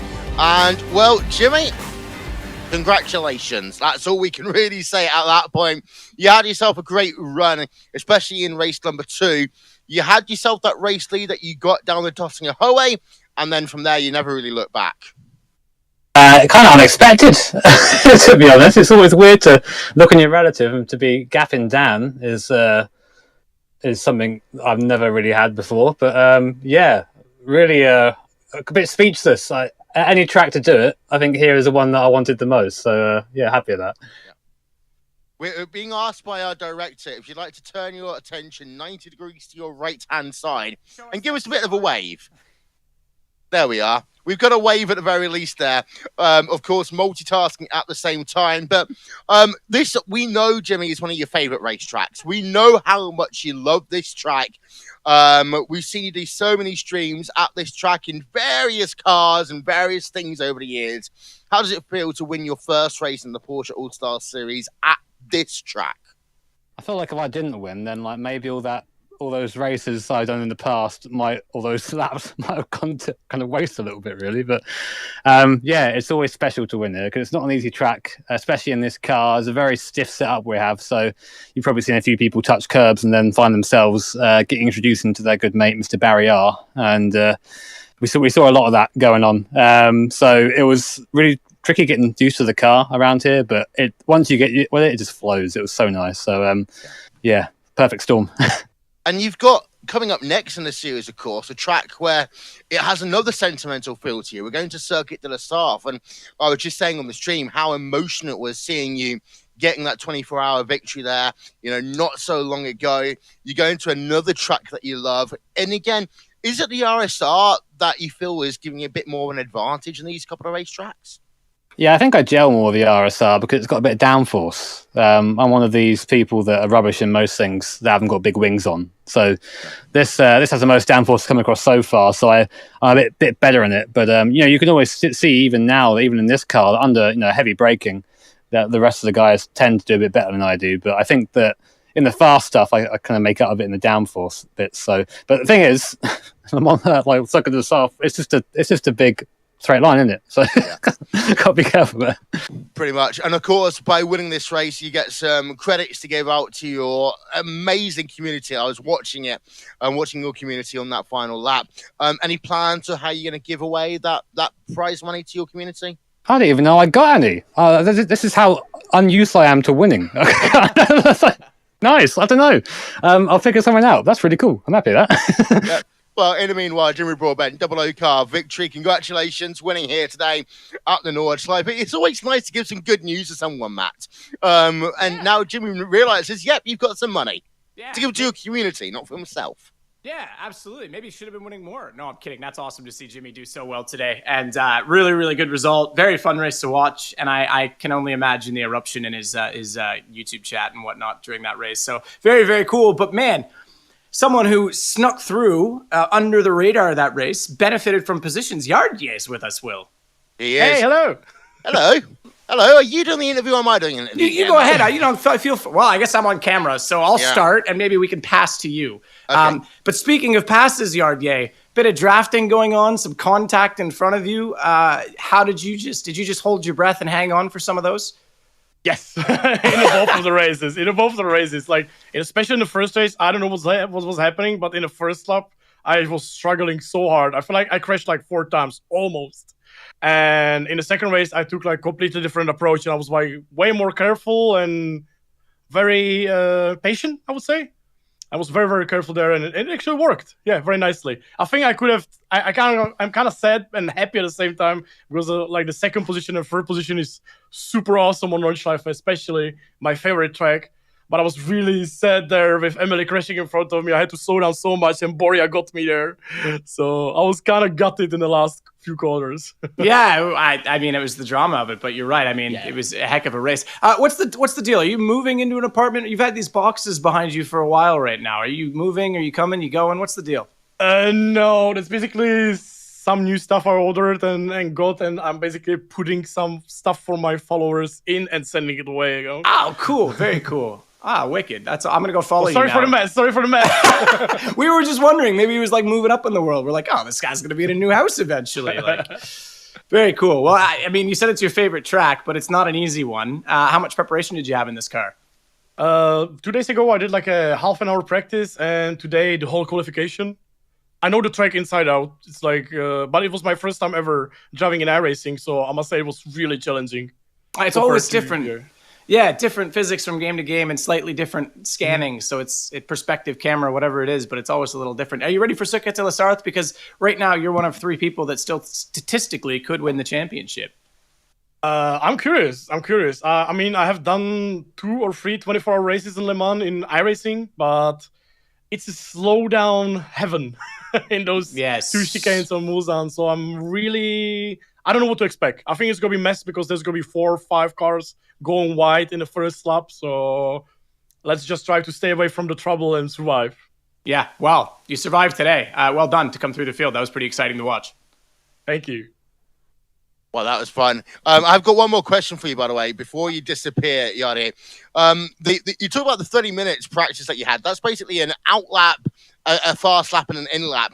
We talk about the qualifying here. It's probably the toughest qualifying we're going to make you do all season because you had to do that full lap, that full out lap, and everything. How hard was it knowing that you only had a couple of runs despite the 2-hour window? I was really happy that we had a 2-hour window because it gave like a. It was like refreshing, you know, like those 3 laps, which we do usually, is really stressful because I obviously play this game only for these championships, so I'm not very experienced in it. But that 2-hour, it gave me like a fresh vibe, and basically for like 40 minutes, we were just laughing on a voice chat together with Jimmy and having fun and driving around. So I think it gave a lot of good practice and like a very nice, easy qualification. Yeah, well, thank you very much again, Jaroslav Honzik, then coming home on the podium here today. And that's one thing as well. I like the fact that Jade was just talking about that, Matt, because this, yes, is a championship, but it is also a group of influencers, many of whom are good friends with each other, out here having some fun. We have seen a couple of crashes here today. We're not going to see arguments to send on social media and, firestorms left, right, and center. No, it's competitive, but good-hearted fun. Yeah, we'll see that a little bit later on after the PESC race, I'm sure. But no, you're right. It's been super fun, and the reason these guys are influencers and in the positions that they are is because they are great personalities. They are entertaining, they're informative, they're fun. Yeah. It's a really great great group of people, and I really have enjoyed getting to know some of them a little bit better because I'm not as familiar with all of them, but certainly just seeing them race as competitively as they have. So very cool. I believe, have DePilio joining us, who had a heck of an off today, but still survived at the end. I don't know how. That was a pretty big accident. Just the slightest curb and the biggest consequence. Yeah, definitely, guys. It's the green hell, actually. So it was a bit of a code brown emergency on my side.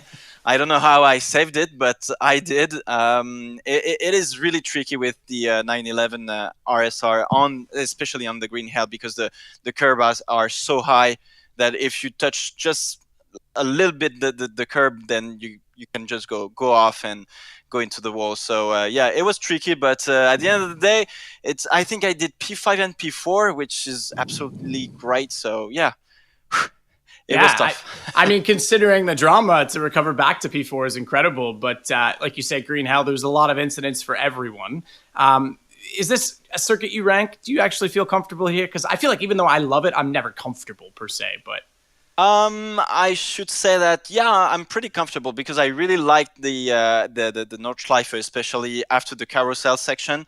I really love this section, and I'm pretty comfortable on that track. But I just find out that everybody just was I don't know, worked so hard to be very quick on that track, and I was like, maybe I didn't practice enough for this race, but eventually it's more a game of being the one who doesn't make any mistakes, and fortunately I saved some mistakes. So how at long? The end of the day, I'm pretty happy with that. How many laps would you say in sim did it take you to learn the Nordschleife?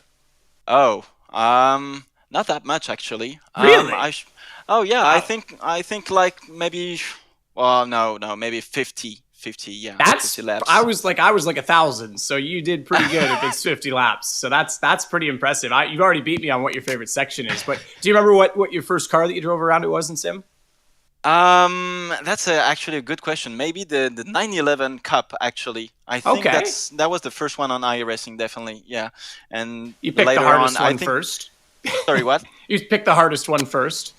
Yeah, definitely. But at the end of the day, the 911 is a great car to understand the physics of a GT car. So yeah, very, very cool. That's it. I mean, it is hard for a reason, and it's a challenging car. You're dead right. So that's very cool. This would have felt like a dream then, with all the downforce and power that the RSR had. Yeah.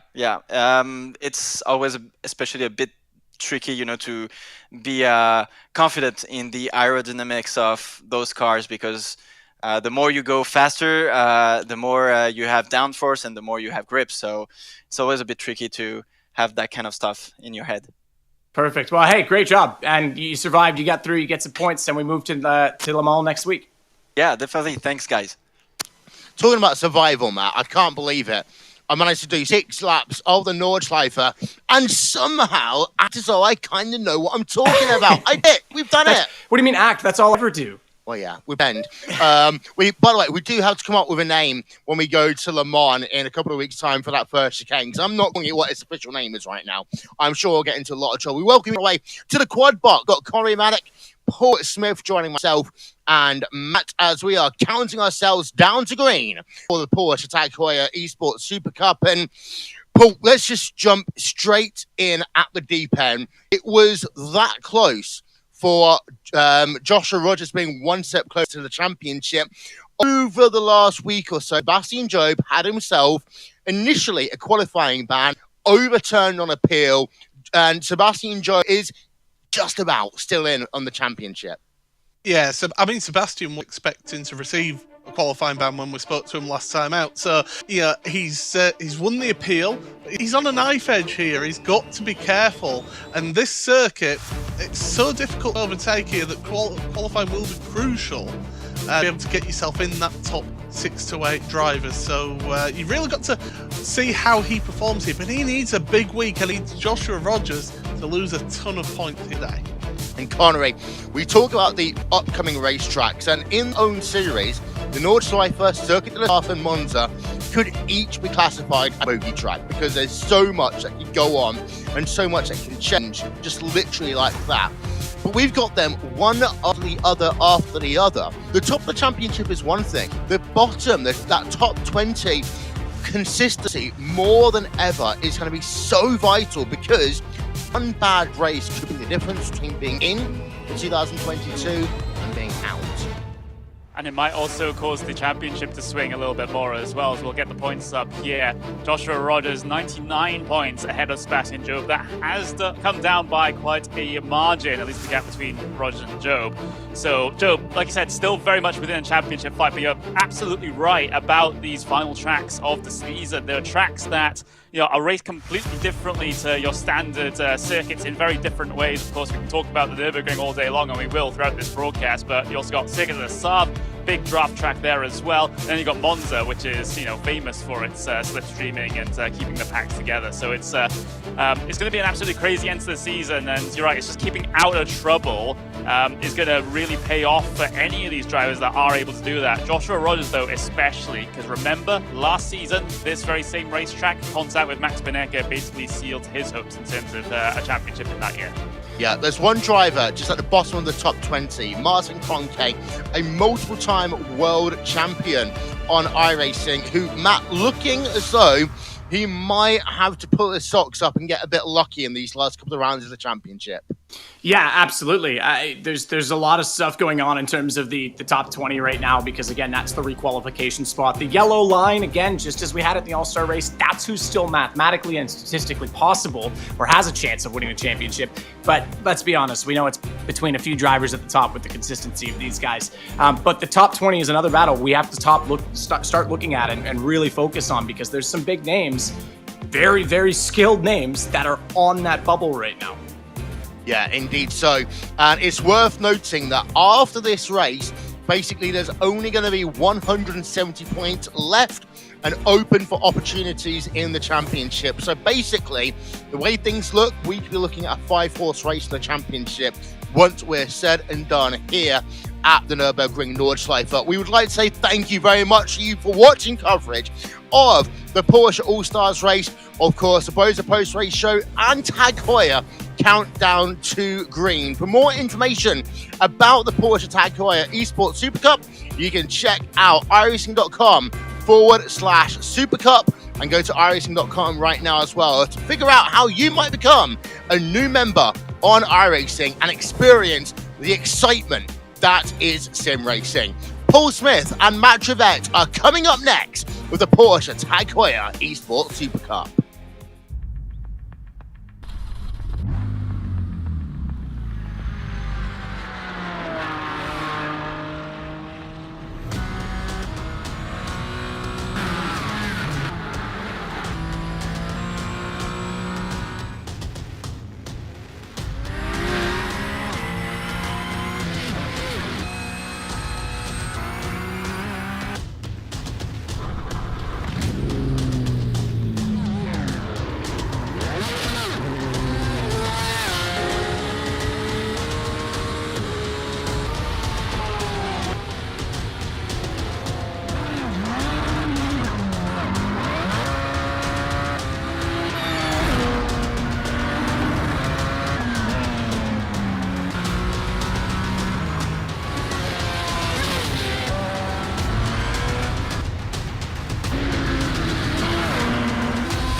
flag drops. Away we go from the start of this final feature race in the Porsche Esports Supercup. Brilliant launch. 40 of the best sim racers. $200,000 on the line. Who will rise to the challenge?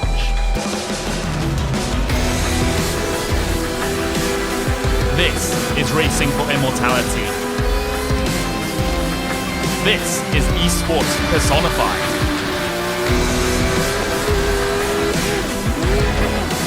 This is the Porsche Heuer Esports Supercup.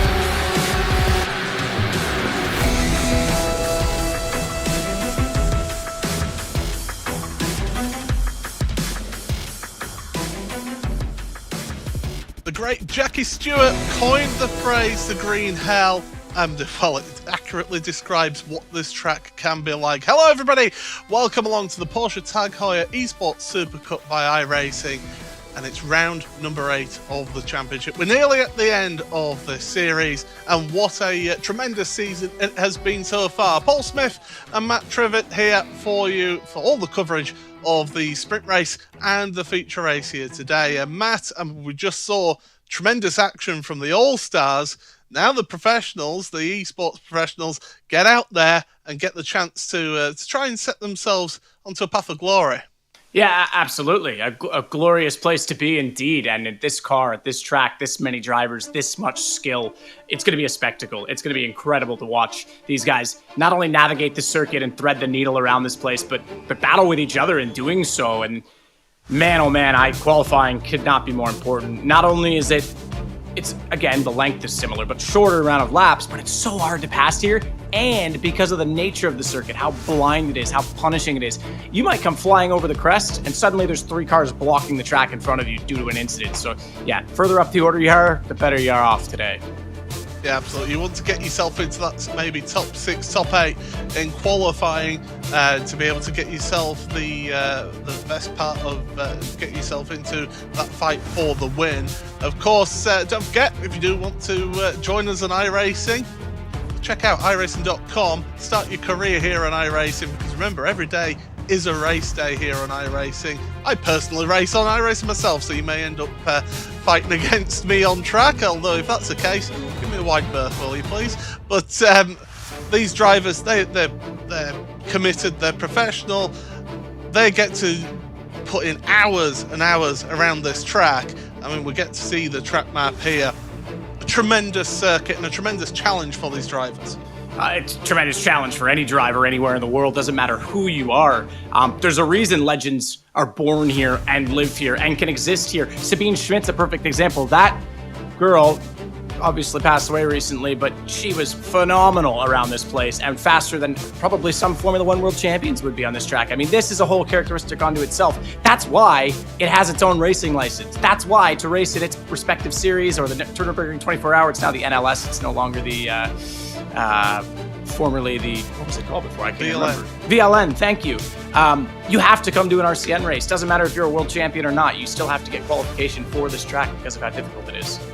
Yeah, certainly you can see that plus 150 corners. You know, people can't decide as to how many exactly it's got. There's some debate about that, but we do use pretty much all of the Grand Prix circuit. You miss out the arena section, you cut through on the 24-hour layout, and then you head on out into the countryside and look at those elevations. You can see on that 3D map just how much elevation change there is out here today.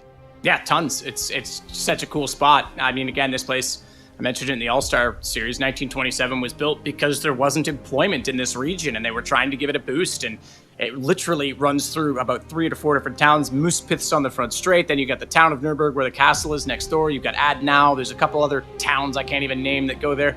And it really is its own community, connected both by the racetrack literally, but also in terms of the interest and the culture around it. It's such a great place to go if you're a car person. So very, very cool circuit. And I can't imagine a world without it. I mean, not even from a racing standpoint, but think of how many production cars are tested here and how important this place is. These corners you're looking at are to the entire automotive industry. Absolutely. Just on the exit of Exmüller there, we just saw, but we come to live pictures then. So it's a 12-minute qualifying. Well, it's the best part of 8 minutes to set a lap time here. So it's going to be a one-lap shootout. And it's so easy to make one little mistake here that just getting a wheel onto the grass can completely invalidate your lap. even at the start of the lap here, heading down onto the Grand Prix circuit. And Sebi goes for the super wide entry. A lot of people will actually straighter and centered in the approach to turn 1 and actually brakes over the top of that pit exit line because it gives you a straight line, but he's got confidence to go deep. You're right. The fact that it's 1 lap, Paul, makes it such a difficult proposition because guys are confident. Let's be honest. You get guys like Sebastian, you get guys like Josh. All of these guys have to drive with that level of confidence that they know they're the best, they know they're fast. But it's so easy at Nürburgring, and typically if you had 2 or 3 laps, you'd put in a banker lap so that you can push and afford the mistakes because you have one to fall back on. Around here, it's so punishing, and you don't have that option. The mental approach to this qualifying session is going to be very interesting. As you see, Australian Dave Warren, and here's one of the drivers who, well, had his championship battle curtailed a little bit last time out at Spa in that instant between him and Josh. Mitchell de Jong, the American, working his way through the rest. And Jack Sedgwick, we've not really seen much of Jack. The man from Leeds, he's worked his way through the Schumacher S there and through to the left-hand. So we're seeing these drivers putting in these laps. This could be a big day for somebody who maybe hasn't had the best of seasons. Get yourself a really good qualifying spot. You have done the battle well. Yeah, and I am genuinely curious what some of the pro guys would do. I mean, I know there's guys like Freddie Rasmussen and Bono Huis that are probably watching right now, and maybe drop me a line, guys. What would your approach be? Because for me, it's one of those situations, and I guess how I'm feeling on the day. Obviously, I'm not as fast as these guys, but I'm just trying to relate to that position, and I don't know what you'd want to do in this type of qualifying. I mean, go for it, but the risk is just so huge. Well, that's it. I mean, myself, when I've done qualifying around here, I've always just left that little maybe 2-3% on the table there, just to get a lap time in. Exactly. It's not that you're backing off completely. That's not what I'm saying. You're dead right. It's just that last little bit of performance that you squeeze out of it, but it comes at the cost of, maybe you drop that wheel over a curve because you have to, and suddenly, boom, you're sideways, or you get a 1x even. Something as painful as that might be. Yeah, it's great to be able to see all the different liveries here. Look at the airtime up over Floodplatz there. That's going to be a feature of this race here. You will be seeing drivers getting airtime there and elsewhere around the circuit. So these guys are committed. Jeff Giassi heading towards Schradenkrautz for the first time. There he goes. And, well, here's a driver who's been sort of quiet on the season so far. Maria Sarica, he's pushing it in terms of getting his lap time in. He will get his lap time in. But Maria Sarica, he's pushing it to try and get to the end of this qualifying. But he's been one that's just been quietly just working his way through the season. I don't know if we have any mathematicians out there, but if you want to look at the percentages in difference of time between the RSRs that we've seen at the All-Stars versus the Porsche Cup cars at the previous track we've run the 2 cars at, which I think was just Spa, actually, to be fair. But now, we had, 7:59 was the fastest lap for the RSR on the same configuration. We're looking at about 8:10 for these guys in the Porsche Cup car. That's a small, again, it sounds like a lot, 10 seconds is a lot in racing, but percentage over the lap.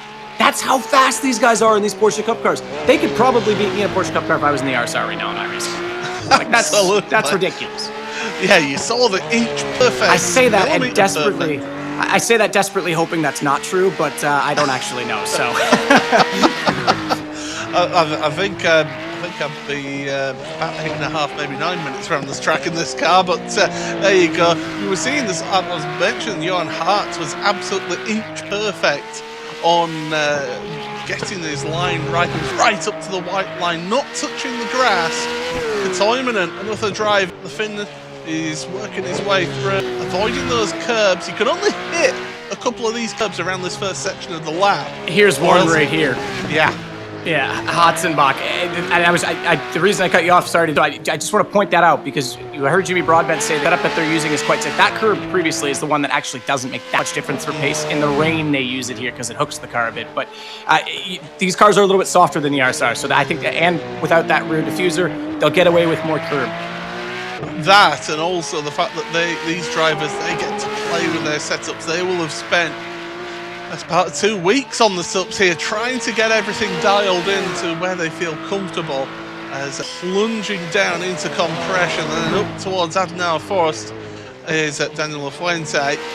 And this is a tricky part of the track. You always have to go a little bit slower than you imagine that you need to. You think that you can carry a bit more speed through there. Before you know it, you're into the arm curve. saying hello to, as Jimmy said, everybody's favourite friend. Yeah, absolutely, Mr. Barriere, I think he called it. I like that. I like those little joke tracks and things like that. So very cool. That's why he is who he is, Jimmy, with personality. Diago Pinto, this guy has been pretty. I get racing. Racy's a great word. Aggressive, but also had some good results. I don't want to say inconsistent, but he's always in that sort of teen range in the results. There's just been a few dramas that have cost him out, but he's one of the guys that's got to watch out for that top 20. Right now, I think he's at 16th in the championship, so that sounds all good and well, but 2 bad results. A couple of guys near the back have a good day, and could be looking at that bubble. So he's got to be very careful. Obviously, rookie in the championship this season, so wants to return next year, no doubt, with a little bit more confidence.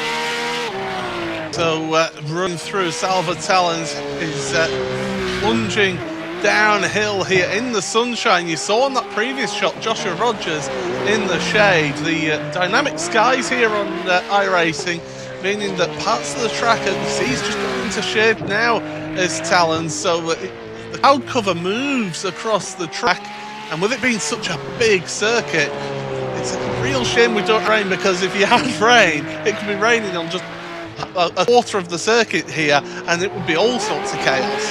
Yeah, absolutely. I think it was 2017, that famous Audi comeback. South African Race Morocco Cup came over. I can't remember his name right now, but the point is, yeah, you have different around here. You get different shadows, different winds in different places, rain in different corners. So much. Someone in chat, please remind me of the name. I can't remember right now because I'm not up to the task, I suppose. But someone who is Connery, please fill my brain with information. Well, the one Nürburgring race I remember with a lot of weather affecting it was a couple of years ago when it was completely snowed out and they had to all stop out there on circuit and just wait for the weather to pass. And you saw that the cameras, in the middle of the circuit were picking up all these drivers stranded in the snow and ice, but the cameras on pit lane, it was completely boned and sunny. So that's how the weather can, in the real world, affect things here at the Nürburgring. Hopefully we'll get at some point here on iRacing. But we'll see Sebastian Job here. He's going to be the first one to head his way across the line to set a qualifying time here. So it's really this one and only chance, isn't it? Kelvin van der Linde. Kelvin van der Linde, yes. Well Cor Carl actually was the one who got that in chat, so thank you. But yes, so Carl Janssen, former driver in the Porsche Heuer Esports Supercup in the chat there. Hello, good to see you on there. But yes, Sebastian Job. Let's focus on this year's drivers here then. Into Tiergarten. This is his one and only opportunity. He's obviously not invalidated his lap at all, or else he wouldn't be carrying on. He's pushing to the end, right up to the barrier there. And then across the line, what will his time be? We'll start getting those lap times up on the left-hand side of your screen. And there you go, 8 minutes 20.0. Dane Warren, 8:19.8. Wow, this is good. De Jong in third place. The times are coming in thick and fast now for us. And, well, we're having to wait and see. Martin Bunker working his way down the Donga and see what time he's getting. Graham Carroll, 2 seconds off of the pace down in 14th. That sounds like a lot, but around this track, it's not the biggest of margin as that. It's funny you say that because you're absolutely right. Again, we talk about percentages over distance. It's not that much. Again, that's why the 107% exists, not a definitive time. The thing is, though, these guys are so close and so competitive. It still is pretty enormous for a qualifying time. Whether that translates to race pace, again, we talk about the risk. You get one lap, you don't want to. Maybe he had a wiggle somewhere and he went, I'm going to back it off because he only gets one shot at it. So it's again, very psychological in that sense. But that's going to, I think he's going to end up finding himself maybe even outside the top 20 in this qualifying session. And around here, that's, again, very tough position to be in. There's so much going on in this circuit. Talked about those blind corners, come over the hill, someone sideways having their own moment, and suddenly you're a part of their world, or very quickly you become one, two worlds become one. Well, Kevin Ellis Jr., you saw go across the line. He's in 9th. His teammate, Zach Campbell, in 10th place. Rest of your riders are coming across to finish their laps. I can tell you, one driver who started a lap who will not finish is Josh Thompson. He's about his lap. He was actually thinking he wouldn't make it this week with technical problems, but he is out there. Here we go then. Daniel Fuente, the next driver to come across the line. What will his time be here as he crosses that timing line there, the finish line, the timing line, a lot earlier than the start line. He did a 21.3, puts him 12th place. He's the championship leader then. It's Joshua Rogers, the Australian residing in Germany. And it'll come across the line. What will his time be? Because he wants to be up there at the front. Can he get to a pole position? He hasn't had a pole position for quite a while. And there you go, an 8.19.3, 4.5 tenths faster than Dane Warren, his fellow Australian. At the moment, it's Australia 1 and 2, but here comes Charlie Collins, a real sensation this season. Has been, absolutely. Rookie class of the field, no questions. Zach Campbell's looked impressive as well. Charlie's just been so consistent at the front. We mentioned he's been rear gunning as well for Josh Rogers at times. We'll find out if he's going to be ahead of him this time. It would be pole position provisionally if he can do it. Find out. I'm waiting for the time. Paul, prediction? Oh, it's 6th is where he is. So he's in that shout. He's in the shout for a good spot. But the time has run out here. You do not get to finish a lap if you started it. So here will be your starting grid for the sprint race of round number 8 of the Porsche Tag Heuer Esports Supercup. It's an Australian front row of Josh Rogers and Dane Warren. Sebastian Job third ahead of Mitchell de Jong with Jeremy Bootloop and Charlie Collins. Row number 4 then for Diogo Pinto. Great performance from the Portuguese driver ahead of Johan Hart, who was on the bubble in 20th in the championship. Backham, Ostgaard, Tetela and Ellis Jr. round out row number 6. Row 7, Zach Campbell ahead of Jamie Fluke with Daniel Lafuente and Jeff Giassi. Max Beneke and David Williams row number 9. Row 10 for Martin Kroenke ahead of Maxime Ramstein. Then Moreno Sarica, Graham Carroll, Ricardo Castroledo and Jack Sedgwick in row number 12. Row 13, Salva Tellens and Brian Lockwood with Pekka Toivonen and Alejandro Sanchez with Josh Thompson, the last of your drivers on the grid. 29 drivers competing here today, and they'll be getting themselves all ready for the start of this race. Of course, a standing start for all of them here today, and they will be taking themselves to the grid. Predictions, Matt, what do you think is going to happen here? It's so tough. I mean, it's great to see our protagonists near the front. I am very concerned about the middle sections, but it's get through the GP circuit, get those tires good and ready, and stay out of it. The first lap following, again, hit your marks, have your references right, stay off the curbs unless it's one of the very few spots you can get away with it, and survive. That's the biggest thing. Well, drivers still find themselves to the grid. Of course, cold tires. No tyre warmers on these cars, so cold tyres heading in to the opening of the lap here. And there you see the drivers on the grid, waiting patiently for those lights to turn green.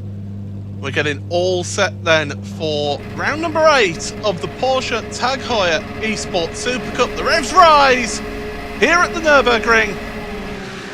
Green light, away we go then, and it is a good start from Josh Rogers. Bad start from Dane Warren. He's already down to 5th place here as they're heading into the first chicane here at the start of the lap. Plunge downhill. There's contact further back. Oh, there's multiple cars involved in this one. That's the problem with this circuit. Yeah, Charlie Collins involved in that one. And, well, Pekka Toimonen's at the back there as the rest of your field. Oh, one of the Rahal Letterman Lanigan cars. That's Kevin Ellis Jr. taken to the grass. He's got damage. That's him. He's out of this race already. He's not even made it. 3 corners there, Matt. That's incredible. I mean, that's, again, 2 big names in the series. Charles Collins, we just talked him up. Incredible rookie that he is. He's off early. Then you get Kevin Ellis Jr., who's been a championship contender at points this season, out already, and we saw that car disappear from the screen. He called it. Too much damage to continue. And this opens things up again for that top 20 guys to score points. Sure, you might not catch the names we mentioned, but it's about the bubble and the other guys you're competing for that spot. So good day for points down the back order that are going to inherit those positions. Bit of a lead pack of 5, get a bit of a gap based on where Charlie fell out from. And it's Matt Backham that's on the back of it going to try, Dane Warren in the Lego car on the back of it that's going to try and hold on. Who's fallen a little bit down from that opening start position that he had. And that does mean obviously a bit of jostling for position, but he'll have to be patient and just hold on and wait for the opportunity. Again, mistakes matter here. Yeah, that front 5 then just breaking away, and if they can break that slipstream, which I think they're close to doing already, and they are able to just pull away, as long as they don't fight each other and slow each other down, Rogers was trying desperately to get away from Sebastian Job. All he needs to worry about is just getting himself some good points. Sebastian Job, Mitchell de Jong, they're fighting up for the second place in the championship here. They're running close together with Jeremy Boudlou and Dave Warren behind. And then that queue of cars, Diogo Pinto in 6th place, all the way down to Johan Hart in 27th in a queue. And I mean a queue of cars. It's like somebody driving on a bank holiday following a caravan being towed on an air road over here in the UK. It is just absolutely a huge queue of traffic and nobody can get by. Yeah, no, you can't. And this is the thing. Prediction right now, Job will lead the end of the first lap. Rogers doesn't, as you say, need to fight for wins at this point. It's just going to be battles. Look at that queue of cars. But Dottingahua, 3 wide, I think, 4. We're going to see 2 wheels dipping on the grass trying to make space as they draft by each other. Well, it's also the run out of Bergwerk as well, and climbing up the hill through Bravery Corner that really is another overtaking opportunity. You'll get so much of a slipstream there as we're seeing this queue of cars heading down through Hamburg for the first time, and then down Foxhole, and then Compression, and wow. Mitchell de Jong there, 3rd place you're seeing on the screen there, trying to just get the pressure on those drivers in front of him, mainly Sebastian Job. Here's the Vodafone replay of the start then, and it was a great start for Joshua Rogers. One driver who didn't have a great start is Kevin Ellis Jr.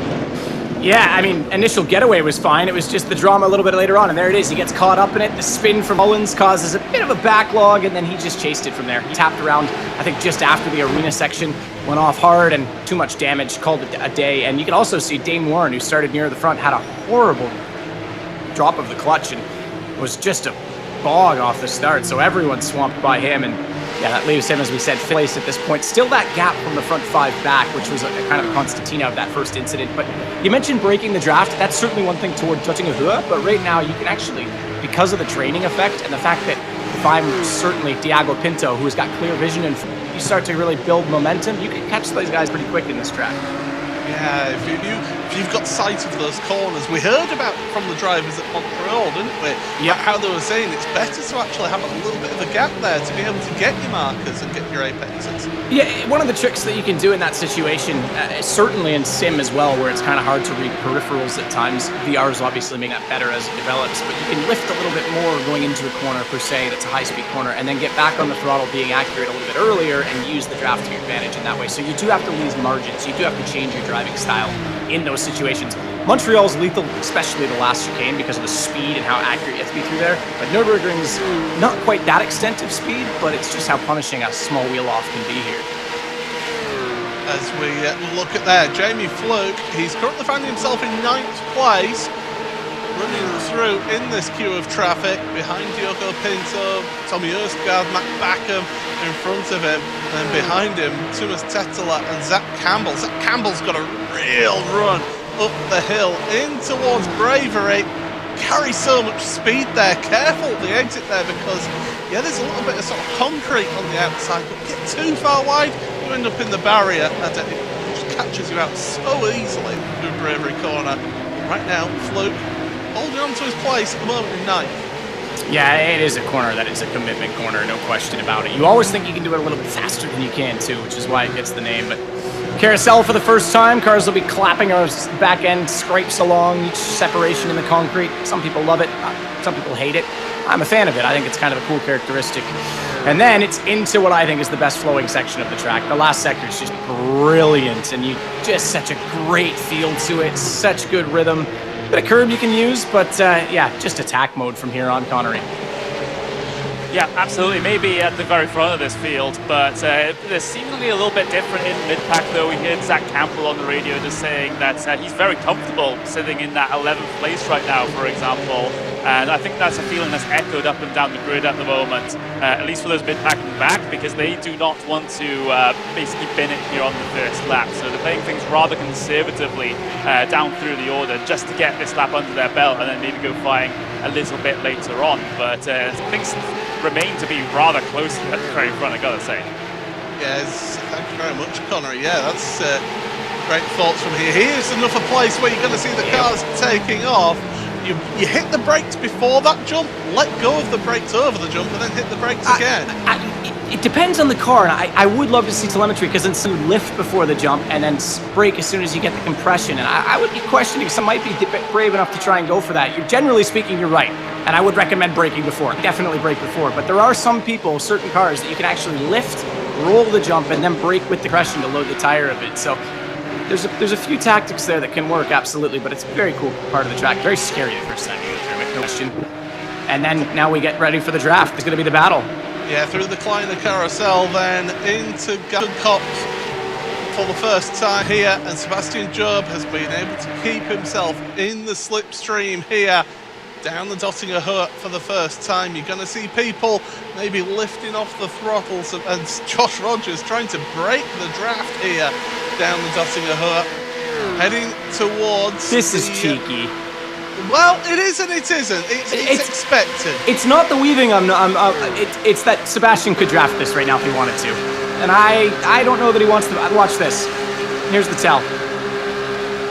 Well, how flat. All right, he's got the position. I thought he might just follow the weave and lift a little bit, maybe just let the car stay where it was, because again, we talked about that power of the draft. I don't know that you want to be leading. I guess the other side of it is, obviously we talked about sight lines. Now if he thinks he has any pace at all, maybe he pulls a gap with clear vision on the Nordschleife. Well, we'll have to wait and see. They come across the line for the first time then, and it is Sebastian Job who leads this one, as predicted by my co-commentator Matt Trivet. But Josh Rogers to the inside, he's wanted that position back, and he's going to take it into the first chicane, and that's what can happen around here. Yes, you can get the move done down the Dottinger Hut, but if you're not able to get enough of a gap, that start and finish straight, it is quite a long straight still, you can get the slipstream. I think it is interesting, and I think Seb's completely fine with that. Again, it goes both ways, you get the lines, but remember, I said this in the All-Star race as well, you don't get that second straightaway to get past Dunning unless you have a brilliant Tiergarten and you come out of it absolutely scorching on the rear bumper of the car in front of you. You're not going to get enough time to that move into turn one, so you actually want to be potentially second place until the last lap, get the pass done, Dottinger Hut, and there's no time to respond to it. It's those drivers behind, because you're in that queue of traffic, and because Mitchell de Jong is fighting for Sebastian Job for position in the championship, and because Dane Warren is keen to make amends. Actually, Dane's up to fourth place through all of that as well, Luke fifth, and actually Diogo Pinto was able to drag on up to the back of this pack, so we've got a 6-car pack for the lead here. We've lost 2 cars, as you saw. Kevin Ellis Jr. Ellis Jr. is out of, he's out from that earliest on, and Johan Hart as well is out of this race. But let's give you a little bit of the sights and sounds as we give you the sounds of the ring here on iRacing.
there was some of the sights and sounds of the Nürburgring Nordschleife here on iRacing and Porsche's media channels for round number 8 of the Porsche Tag Heuer Esports Supercup. Paul Smith and Matt Trivett on commentary here, and well, battle for the lead, it's still pretty close together. 6 cars in a line here at the moment, Matt, and well, from what we think, Sebastian Job will just sit behind this time. It's possible. We'll have to see how they play it out. I think he wanted to last time, and he wasn't really given the chance to draft and then gave it back right away. But what incredible pictures. I mean, that drop into the carousel as the left wheel lifts off and you snap into the camber. It's just such a fantastic looking, and definitely one of the things to take away as well is Charlie Collins. He really wanted to go for the move at Adnau Fost because he knows he's stuck in a queue where he shouldn't be. He's got more pace than that, but was caught out early in the race, as many of you will remember. So definitely trying to make moves where he can, but getting frustrated, I think, in this train. Well, one man will be frustrated is the man who's joining Connor and Maddock. Take it away, Connor. I'm here with Kevin Ellis Jr. Unfortunately out early here in the sprint race at the Nürburgring for this round of the Porsche Tag Heuer Esports Supercup. Kevin, an unfortunate one, especially considering your position in the championship right now. You're 4th coming into this. You're seeing Charlie Collins out there. Also not having a greatest of time, so maybe a little bit of respite for you. But yeah, this might feel like one that got away for you. What do you think? Yeah, I mean, it's a little consolation, really. It's really hard to stay diplomatic when you've been run off the road 2 weeks in a row through no fault of your own. I wish I could say I was surprised, but I'm not. It's just I don't really know what I need to do any different, to be honest. I mean, obviously qualifying for the grid would be ideal, but that's still swings and roundabouts. Really, you should be able to race side by side, but everyone just jams it into turn 1 as if there's a load of days, which is not with this complex. And I just had nowhere to go. Unfortunately, a teammate got tipped round in front of me. I think he made a bit of contact with someone in front, and I got a little bit into him. And then as I tried to move left, Thomas was already there and just ripped the left front clean off my car, so I had no steering. So yeah, as I say, 2 weeks in a row, it's just really disappointing, really. Yeah, as we're currently, while we're having this interview, seeing this fantastic battle going on at the very front of the field. But what's your plan now coming into the main race, considering you'll be starting quite deep in the pack? If I could just not get crashed into it, it'd be a win. I don't really care where I finish at this point. It's going to be a big, long train of cars with this package. You can be 3 seconds a lap off pace and still keep up. So, we'll just drive and hope for the best, really. Hopefully not get shunted again. We'll take what we can get. But, just a shame, really, that the season's been started off so good and now it's ended like this. It's a bit frustrating, so we'll make the most of this, and then we'll just look forward to Le Mans, and hopefully the season will be done sooner than later. Well, I hope you're able to pick up a couple of positions in the main race to try and stem the bleeding somewhat in terms of the point situation, and best of luck in the final couple of rounds of the championship as well, Kevin. Yeah, cheers guys, we'll try and put a show on coming from 27th. Right, thank you very much. And Paul, we saw some absolutely fantastic battling on the main camera there between the front couple of drivers. Again, another little swap around between Rogers and Job. One coming down the Dottinger and then one coming down in towards turn number 1. These guys are really going tooth and nail. Yeah, this is going down to the end here of this race. Looking at that little quartet further back here, Matt Backham 7th ahead of Tommy Erskard and 8th, Jamie Fluke. Thomas Tetteler ended out the top 10 there. So this 4 here also, Matt, giving some good battling, but it's that lead group. I mean, Sebastian Job, he's shown what he wants to do each lap now. All he needs to do is repeat that this final lap. Absolutely. Yeah, like I say, when you get the move down on Dottinger, you can hold it. You don't have to worry about the GP straight away, because unless you get a really poor Tiagat, and it's pretty easy to just get the run to the line. You might even some great door-to-door action to it, but Seb's doing exactly what he needs to do. That said, so is Josh Rogers. You nailed it. I mean, it's such a great championship run so far this season. He's looking really good. We're going to look back at our Vodafone replay, the onboard. This is exactly what... Wow, that's Kesselschön. That's the run uphill straightaway into Bravery Corner, and they're 2x2, and yeah, that was always going to happen, unfortunately. Bit of a hip check. And I think Charlie's just having one of those races now. Well, it was Castrolado and Thompson who were involved in that. Both of those drivers have found themselves onto pit road, so coming out of that one worse off. We've got 5 drivers on pit road. On the 23, actually still running in this one, although Max Beneke, who's at the back of that pack, at the back of the grid, he's got massive damage, I noticed earlier on in that race. Obviously got caught up in that shenanigans that happened at turns 1 and 2. But as they go through this fast left-hander at Schadenkrautz, once again onto the brakes into Arenberg, and while Sebastian Job, you can see the pressure that he's putting Josh Rogers under, and this is what you've got to do, because if you don't get the move done on dotting a her, you can get it done earlier by forcing a mistake from the driver in front. One of the most technical sections right here. Into that massive compression. Got to get the braking done, keep the car under control, and snap it left. See a lot of YouTube incidents there for that exact reason. That compression is brutal. It's one of the most untalked about aspects of the circuit. And again, elevation's hard to replicate in sim. The compressions around this place are massive. It's such a huge downhill run. This part of the track really flows kind of nicely, but you can get it pretty wrong. You need to be pretty smooth sailing through this left-hander. Brake early, get set up down into... here I go again, forgetting the name. Metzgerveld? Kellenhard. It's Kellenhard. Here we go. yeah. Yeah, so Kellenhard here, and this is another one you want to turn in late and get nice and straight off of. But the next place we'll see again, Bergvik is the next big indication of what Seb's intentions are. I mean, I try and stay close, and then into the final sector, which kind of like Bathurst, is a lot of downhill attacking the front wheels of the car. Yeah, but I have to say, my favourite part of this track is the Bell Fest towards the end of the lap before. It's a real roller coaster, and that's the way that a lot of people describe this track. It is a roller coaster, and you're just hanging on for dear life through parts of it. You're going through blind turns, over crests. It's almost like a rally track, is this? It's that demanding on the cars, but through the right-hander out of Exmuller and up towards the Lauda Links. Because when Lauda had his huge accident that nearly cost him his life back in 1976, onto the brakes then for Bergberg. It's that run out of Bergberg now. We'll see how we get on here.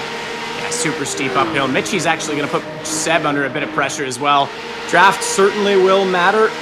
Difficult as well, top of the gear. Sometimes fifth going to hold you a little bit longer, but the draft for Seb, another driver that was in this race, no longer. Connery's standing by right now to get us more insights as to the action.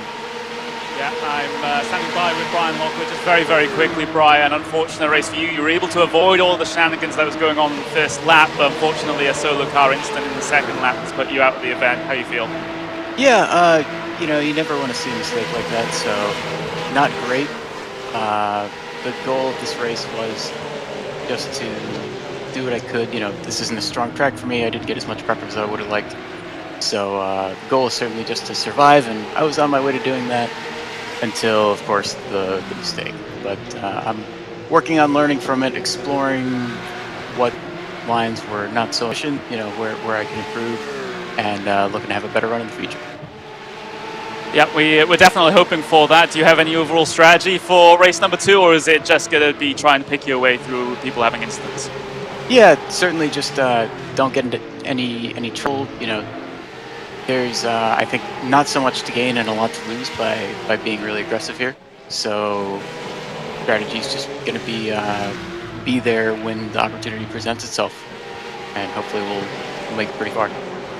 All right, thank you very much. Best of luck in the second race. It's a bit better than your first race, and there's no problems for you. But Paul, again, another driver that had a unfortunate situation, not with another driver, but with the circuit itself, maybe dipping 2 tires into the grass a little bit too much, and finding out, unfortunately, how that makes your car behave, I suppose.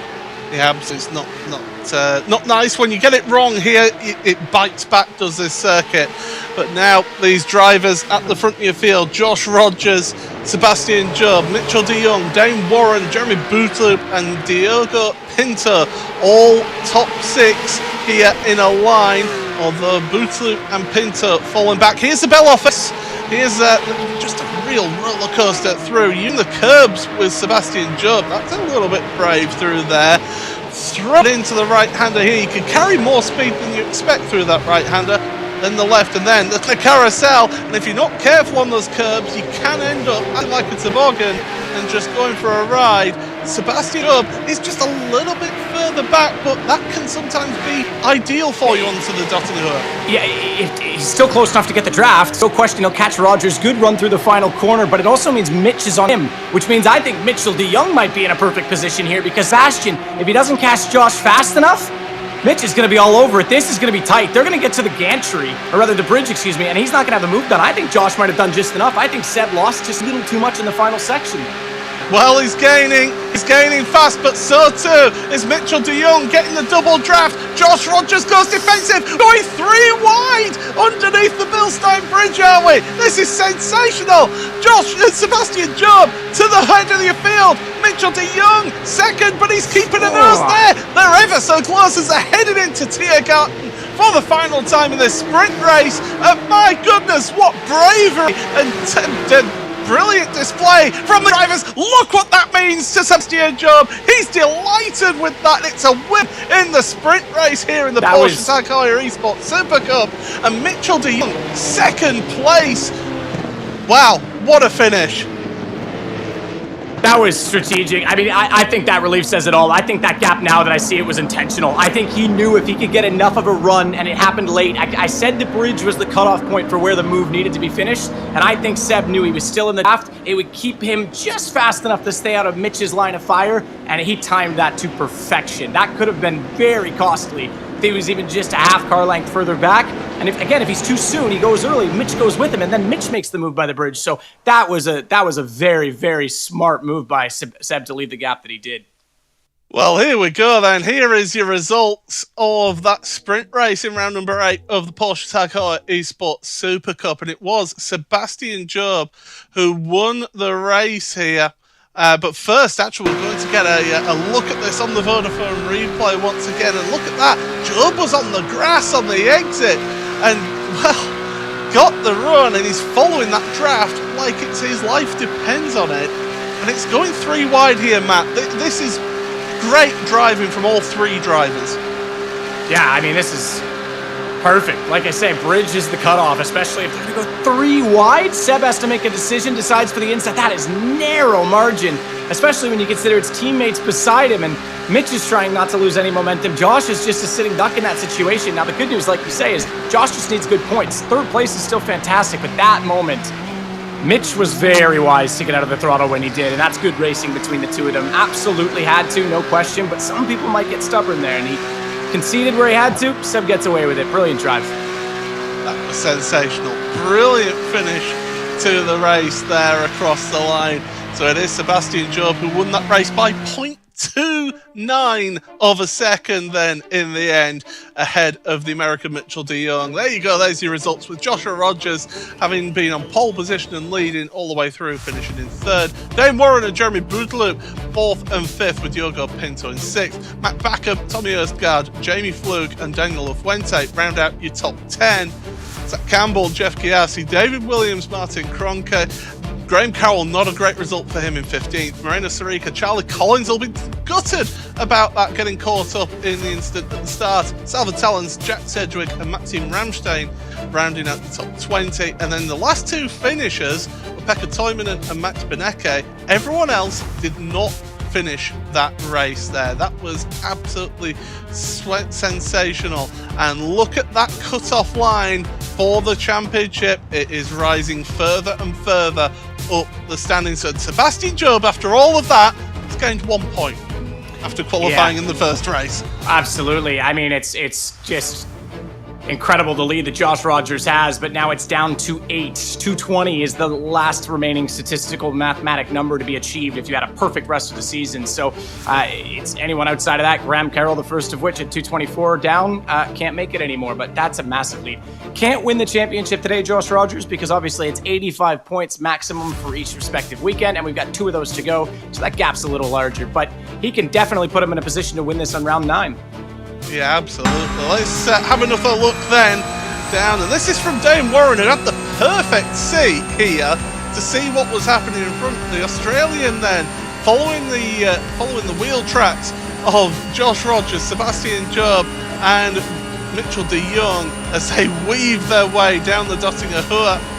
And then 3 wide. Sebastian Job making that decision late to go left, He was left the car's width, and that's exactly what he needed to get himself to the front of the field. Absolutely sensational. Dane Warren was backing out of it. He knew that he would have a massive accident if he got involved in that top three. So yeah, great stuff from that top three. And again, Matt, this is what we've come to expect week on week from this championship. Yeah, ridiculously great racing. And Sebastian, you had to think that one through because obviously the draft was going to be important. First lap, you did go for the move. He gets you back on the GP straight. How did you approach that? Because the gap was just about perfect at the end. Yeah, I'm still shaking a bit, to be honest. That was yeah, I think this was my favorite win. The strategy was to pass Josh every time on the big straight and hope he passed me back because Coanda here were just unbelievably fast. I could barely keep up. Those were 3 of the best laps I've done in my life. So yeah, I knew that the slipstream was powerful, so if I could be in second on the last lap, that would be ideal. So the first 2 laps I passed Josh and hoped that he would repass me, which he did. And the reason I passed him in the first place was because if I lifted and stayed behind, Mitchell would have got me and then I'd be in third. And I didn't want to be in third, although it kind of worked for Mitchell. So yeah, I wanted to be in second. I was kind of trying to solidify that and then backing off a little bit by the end just to make sure I didn't pass him too early on the final straight. Unfortunately, Mitchell was gaining quite heavily, so I had to keep that in mind. I saw they were trying to block me in, so I had to move left at the last second. But luckily, there's enough room for 3 cars, so you can't really block someone in if they see it coming. And yeah, just about managed it. But yeah, it was quite a race. I was very, very tough.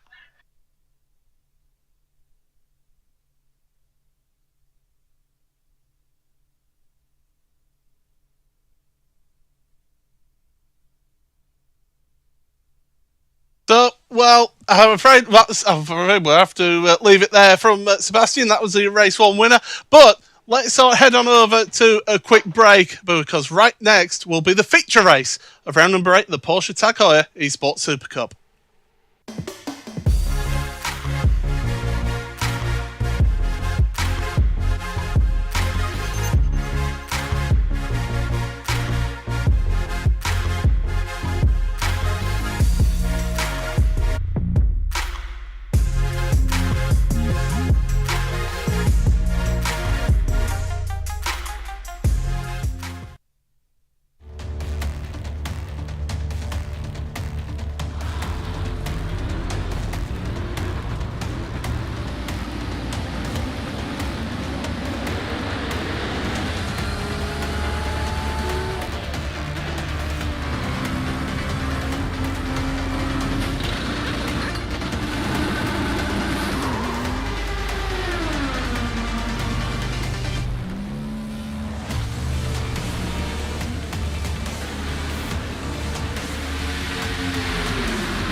If you're just joining us, you have missed an absolutely thrilling sprint race. But, well, what have we got for you? We've got a feature race here in the Porsche Tag Heuer Esports Supercup. Paul Smith, Matt Trivett and Connery Maddock here. And, well, Connery, will come to you first. Dramatic end and real bravery and guts from Sebastian Job to get the win. Look, he knew exactly the situation he was being put in by both Joshua Rogers and Mitchell de Jong at the end there. He knew exactly what was up and he had to make the preemptive move to go for it to prevent himself from getting boxed in and getting into a situation where he couldn't go and win this race here today. And I gotta say, that emotion from him on the cameras at the very end there, that's something we very rarely seen from Sebastian Job when it comes to winning a race. He won a whole championship just a couple of weeks ago in the Porsche Carrera Cup Great Britain League, and he was just kind of stony-faced coming across the line, so you can see how much that meant to him. Absolutely. Yeah. Well, I was going to say people have been trying to shut me up for years, and someone finally found the button in that interview. But it was interesting to hear Seb's perspective on that, because that's a 270-kilometer-an-hour, half-second realization and decision. And obviously that just goes to show the forethought that goes into racing. It's not like he went, oh, go left now. He went, hang on, they're boxing me in. I see him moving over slowly. Mitch is going to try and pull out, get the draft on me and slingshot, and then hold me to the left. And then Josh would then go further and pull him along. And he went, I'm not going to let that happen. And to have that forethought is just why these guys are so good. It's not just the speed, it's the racecraft. And Seb did a brilliant job. Again, he left the gap so that he couldn't get passed back. It was all very thought out. And those aren't decisions, like you said. The plan was to pass him every lap, but Mitch put more pressure on him. You have to be able to come up with a plan B and a plan C. And we hear it all the time on team radio. We're switching to this, we're doing this. And they're always prepared. And it shows, Connery, that the finite margins that are here in this championship, I keep on saying it week after week, just how millimeter close these drivers have to be to race each other out there. Well, if you look at any top split in any official iRacing race ever, and one of these guys are in it, any of these 40 drivers, they're the ones coming first and second. So that's the level of this field.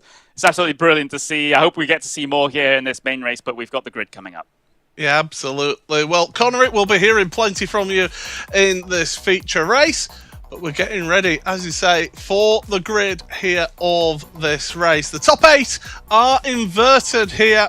So that will mean that the man who finished in 8th place in that first race, Tommy Erstgaard, will be on pole position. Second place, joining him on the front row is Matt Backham, Diogo Pinto and Jeremy Bootloop there, ran out row number 2. Dane Warren and Josh Rogers, the man who finished in 3rd, finds himself on the 3rd row.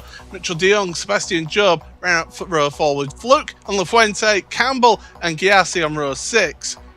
Rest of your field will be coming up on screen. Graham Carroll will be hoping for a better result. Charlie Collins, watch out for him. He'll be on a charge through this field here in this race.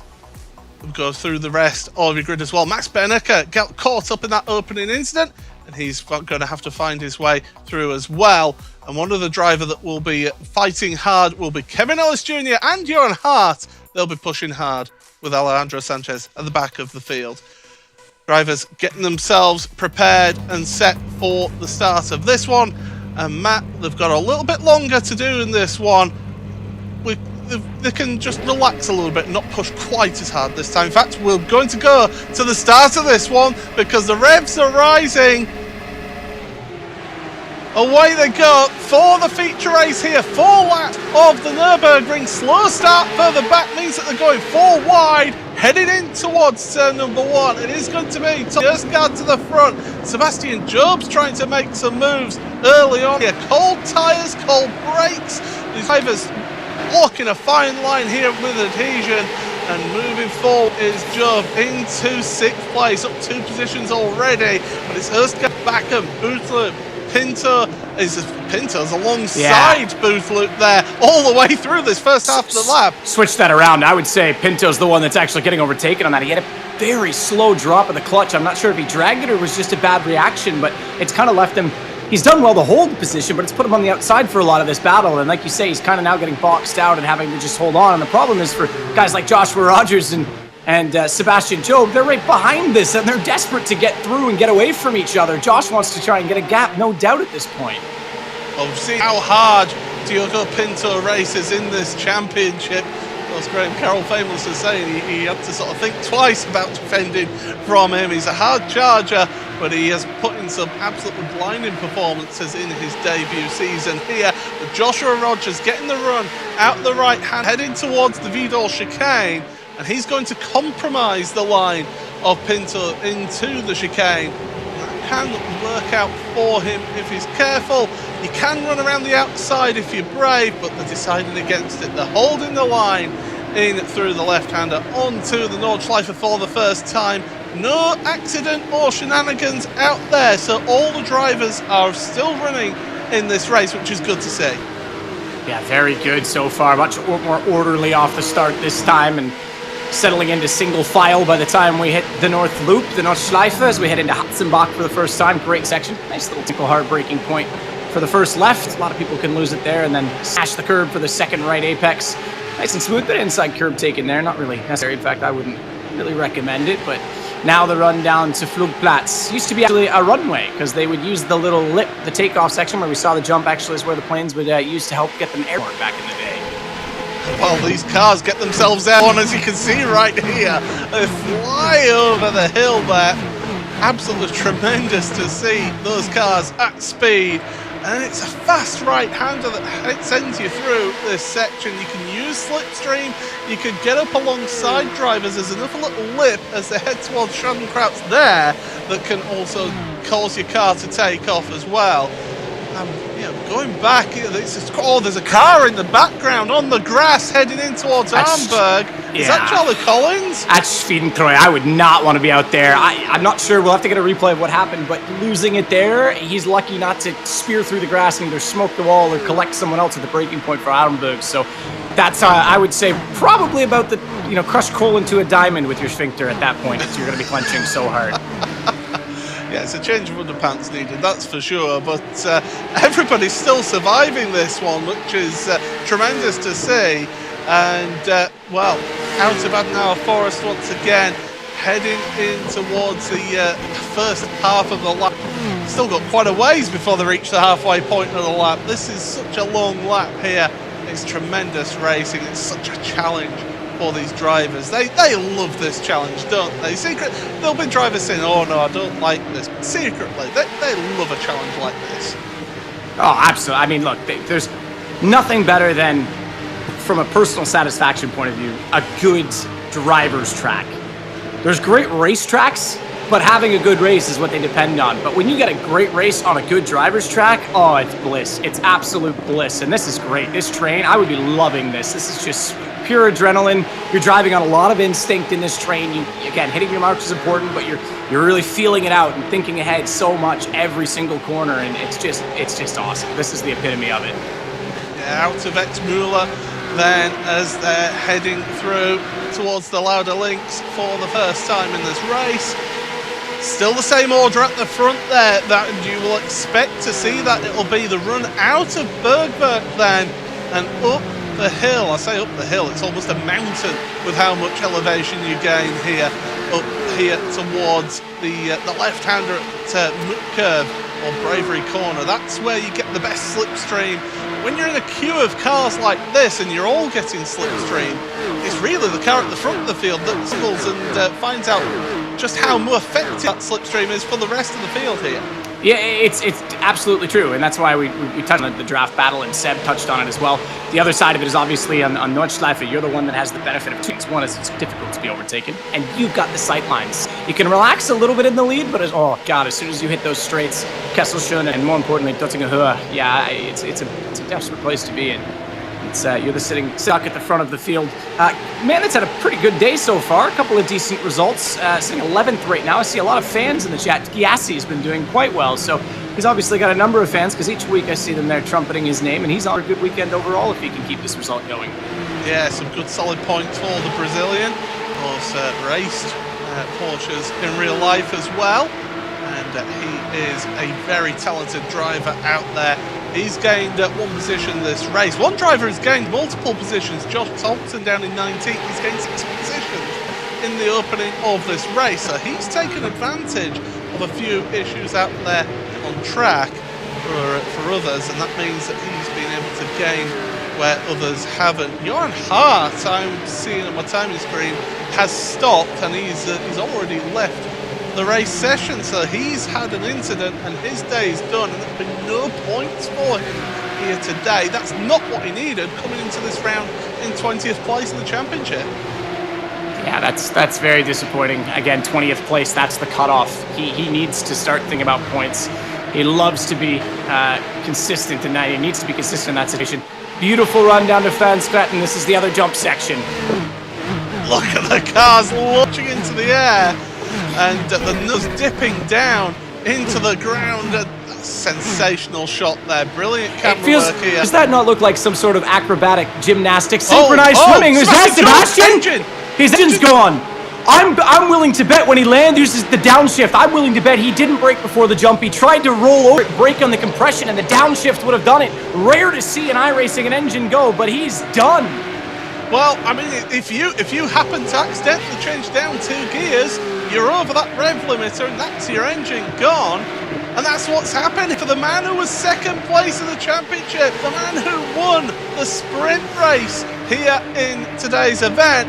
He is out of this race. No points in this feature race for Sebastian Job. That's huge implications for the championship here. This is absolute sensation here from the Nürburgring. Matt Backham and Jeremy Bootle are looking to switch positions. We're hearing it was downshift over the jump, and that's the only thing that makes sense there. Here's a look on from behind. Watch when it lands. Again, watch the brake lights, because you're going to see right now from Dane Warren's. Okay, so he does actually brake beforehand, but when he lands in the compression, he plucks another gear, and it was just too much, just too high in the revs, and out goes the oil from the back end. Now, thankfully, in iRacing, it doesn't oil all over the track, because trust me, that at that speed and that compression, we would have had 40 cars into the wall. Yeah, absolutely. That would have been a lot of liquids and fluids on the track there. Oil, water, everything you can imagine would be dumped from there. Tommy Erskard has led the first lap of the race ahead of Jeremy Bootle. Diogo Pinto in 3rd place now because he's been able to get ahead of Matt Backham, and another driver getting ahead of Matt Backham. Well, it's the championship leader, Josh Rogers. He is doing all that he needs to do here compared to his championship rivals, because Mitchell de Jong, now the next driver who was challenging in the championship, he's in 7th place at the moment, just ahead of the battling Daniel Lafuente and Jamie Flew. So these drivers switching positions on the 3-lap stir. Yeah, there's plenty of time here for Josh to keep moving forward. Yeah, this is massive. This is a huge implication. Again, we already said that Josh has an incredibly impressive lead right now, but now Sebastian's going to be struggling to hold 2nd place in this championship by the end of it. Money shift, I see Emery calling it in chat. That's absolutely true. Just over revs it, down it goes, and it gets expensive when you blow an engine in the real world. That's why they call it that. So just an unfortunate situation for him, but what a battle up front even still. Look at this train this time. There's no brake pack. Everyone's in this the whole way back. Yeah, 1st to 22nd then in this queue of traffic, and Tommy Erskard doing a sensational job at the front of your field ahead of Jeremy Bootle in 2nd place. Diogo Pinto 3rd, going a little bit defensive on Josh Rogers, but let's see them through the Vidal chicane once again. And let's give you a few more sights and sounds of the ring here on iRacing.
here, and Tommy Erskad still the race leader here. Only 0.3 of a second ahead of Diogo Pinto, who actually made that move into a travel count at the start of the lap. So he's up to second place with Jeremy Butlu and Josh Rogers in third and fourth places. This queue of cars now all the way down to 21st, where Kevin Ellis Jr., Kevin Ellis Jr. is currently standing. But Matt, seeing these drivers absolutely on the limit, there was a sharp intake of breath from you from when we're on board with Jack Sedgwick. Yeah, well, there's a couple different behaviors between the cars right now. And it's Sedgwick's just got a little bit of an understeery car, and he's trying to extract so much speed through bravery. He's a little bit wide in the apex. That put him high in the curb. And I love it. Speaking of high in the curb, what a shot. But how many times are these guys holding their breath around here is the other thing to notice on those onboards. How many hold your breath moments, the commitment we saw from Thomas Tetela into the carousel. I mean, it's just such a great track. It takes so much to get it right. And you can see how hard these guys are having to focus and be perfect around here. And man, oh man, I gotta say, Thiago Pinto, race of the season for him so far. He's gonna be under a little bit of threat here heading out onto the Duttinga because a bit of a gap in front, but either way, he is on a great run right now. Certainly is, and the Portuguese driver certainly doing a good display for himself, for his country, as they head on through the right-hander at Galvin Kopp. The Dottinger once again, Tjørsgaard, Norwegian, at the front of your field, feeling the need to duck left and right. You can see that queue of cars snaking down the Dottinger here, certainly showing the effect. And look behind that second place driver, Pinto can't follow too much now, because there's Jeremy Butlu and there goes Josh Rogers to make it 3 wide, and Josh Rogers could end up in the lead here. I think he does. He did the same thing that Sebastian Job did. He gets the inside. The two guys on the out, the VRS cars trying desperately to hold position, but wide won't work. Oh my goodness, Thiago Pinto. That is commitment. It may not seem like much going around the outside heading into Tiergarten, but the bumps through there, the amount... I can hardly get the thing to stop when there's no one around me, and he manages to hold the outside, gets on the biggest compression bump, which is left just before the second apex, and he still holds position in second. I mean, yes, Josh Rogers gets by, but Thiago did a brilliant job there. Yeah, I've thrown my car many a time into the wall from that compression on that left-hander where that service road comes in before Tiergarten, and yeah, that takes some I think he has to walk around with a wheelbarrow, is the phrase, as they head on through the Yokohama S here and get themselves down towards the Dunlop hairpin. Great to see them using the 24-hour layout here, using all the way down the hill into the hairpin. But we're going to have a look then at that move down the Dottinger again here, Matt, because this is tremendous. Yeah, so Josh, at this point, 4th position, but such the power of the draft. And you can see the VRS guys up in front. Watch what happens, because this is almost what they did to Sebastian, where they wanted to try and box Sebastian in at the end of the first race. They both go to the right. Now, Thiago has to make a decision. He says, I'm not going to play that game. Tries to stay to the inside. He's boxed out. It's exactly what they wanted to do to Sebastian in the first race, but instead this time, Josh Rogers sees the gap, gets the slingshot, job done. And then it's this from Thiago to hold on to it right now, because Josh in front, he just says, I'm going to commit, and that is ridiculous. Look at all the cars there just trying to find their own place in the order, because you've got to be single file by here. And it was 4 wide at the front, it was 3 wide behind that. Yeah, this is tremendous stuff. I could just sit here and just watch this. I mean, yeah, I've got to talk about it, but I would love to be. I mean, you're all enjoying this, because this is brilliant. I'll be honest, Paul, when we saw the shot into Tiergarten, I was thinking like Murray Walker, I have to stop because I've got a lump, but it wasn't in my throat. I mean, this is just a brilliant track, if you know what I mean. Well, Moreno Sarica is not thinking it's a brilliant track. He's pulling his car over to the side of the road, and he is out of this one. I think also out there's been there's been issues for Kevin Ellis Jr. and also for Charlie Collins. Oh my goodness, Ellis, we spoke to him in that first race. He was wanting to just move his way forward, and he's ended up in an instant, and he's out. He's having to pull it over. That's it. That's unbelievable. That's the two guys that had drama at the start of the first race, both battling back through the field, both knowing that they want to stay out of the drama. Man, I love these pictures. Nothing better than a Porsche 4 wheels off the ground, right? That's the flex right there. When you get old and you're a grandkid, you got a picture of you in a Porsche with 4 wheels off the ground, you're a hero. But those are the two guys that knew that they had to stay out of the dramas, and they both find themselves in it collectively. It's just a bad day at the office for both of them, unfortunately. Yeah, it's just not working out for them at all. This track can be an element of survival to it, and we're seeing that right here today. I can see that David Williams on my timing screen has had issues out there as well. So drama happening out there. We've lost a number of cars here. We've got 6 cars on pit road at the moment. So they're not having fun times out there. So we've got 22 cars still running here in this race. Collins is still running, but Ellis Jr. is not in that one. So we'll get to look at that one a little bit later on here. But right here at the front it is Rogers, Pinto, Osgaard and Bootloo. And well, let's take a look at what happened then between Ellis Jr. and Charlie Collins. So this is Collins. He's involved. There's the incident with Marina Sarika. So Sarika gets damage. That's where Sarika got that damage. There goes Beneke down the inside. Kevin Ellis Jr. now getting involved in this one side by side. You've got to have the respect between the two of them. Ellis Jr. gets a wiggle on there, and they're just going together. And was that Alejandro Sanchez that was involved in that in the back end as well at the first incident? No, because he someone didn't got even take the speared. start. Yeah, no, it was his teammate then that went absolutely flying off the back of Kevin Ellis Jr.'s car when he rejoined the chicane. So there was more drama in that than even we collected data for. That's ridiculous. Yeah, this is very much becoming a survival Yeah, it of was the Silva fittest. Talons would have been the one that would have gone off there. Well, it is now the top 12, top 13 in a line. And Josh Rogers is trying to pull away from Diogo Pinto, but Pinto keeping that slipstream into Bergwerk once again. And this is where you'll see him slowly gain onto the back of Joshua Rogers' car. We're going up this hill here. You sometimes have to hold 5th gear for a little bit longer than you would imagine, don't you? Yes, the problem is you have to go to 6th, but because it's uphill, you're fighting against, obviously, an aero wall at that speed and gravity. You just don't get any more revs. The car, it's like being in an overdrive gear. It just won't pull. So 5th, where you want to be. And it's even trickier in the draft, because you might want to grab 6th for a second, but then go back to 5th and try and trick it. You're going back and forth in the gears, even with the sequential.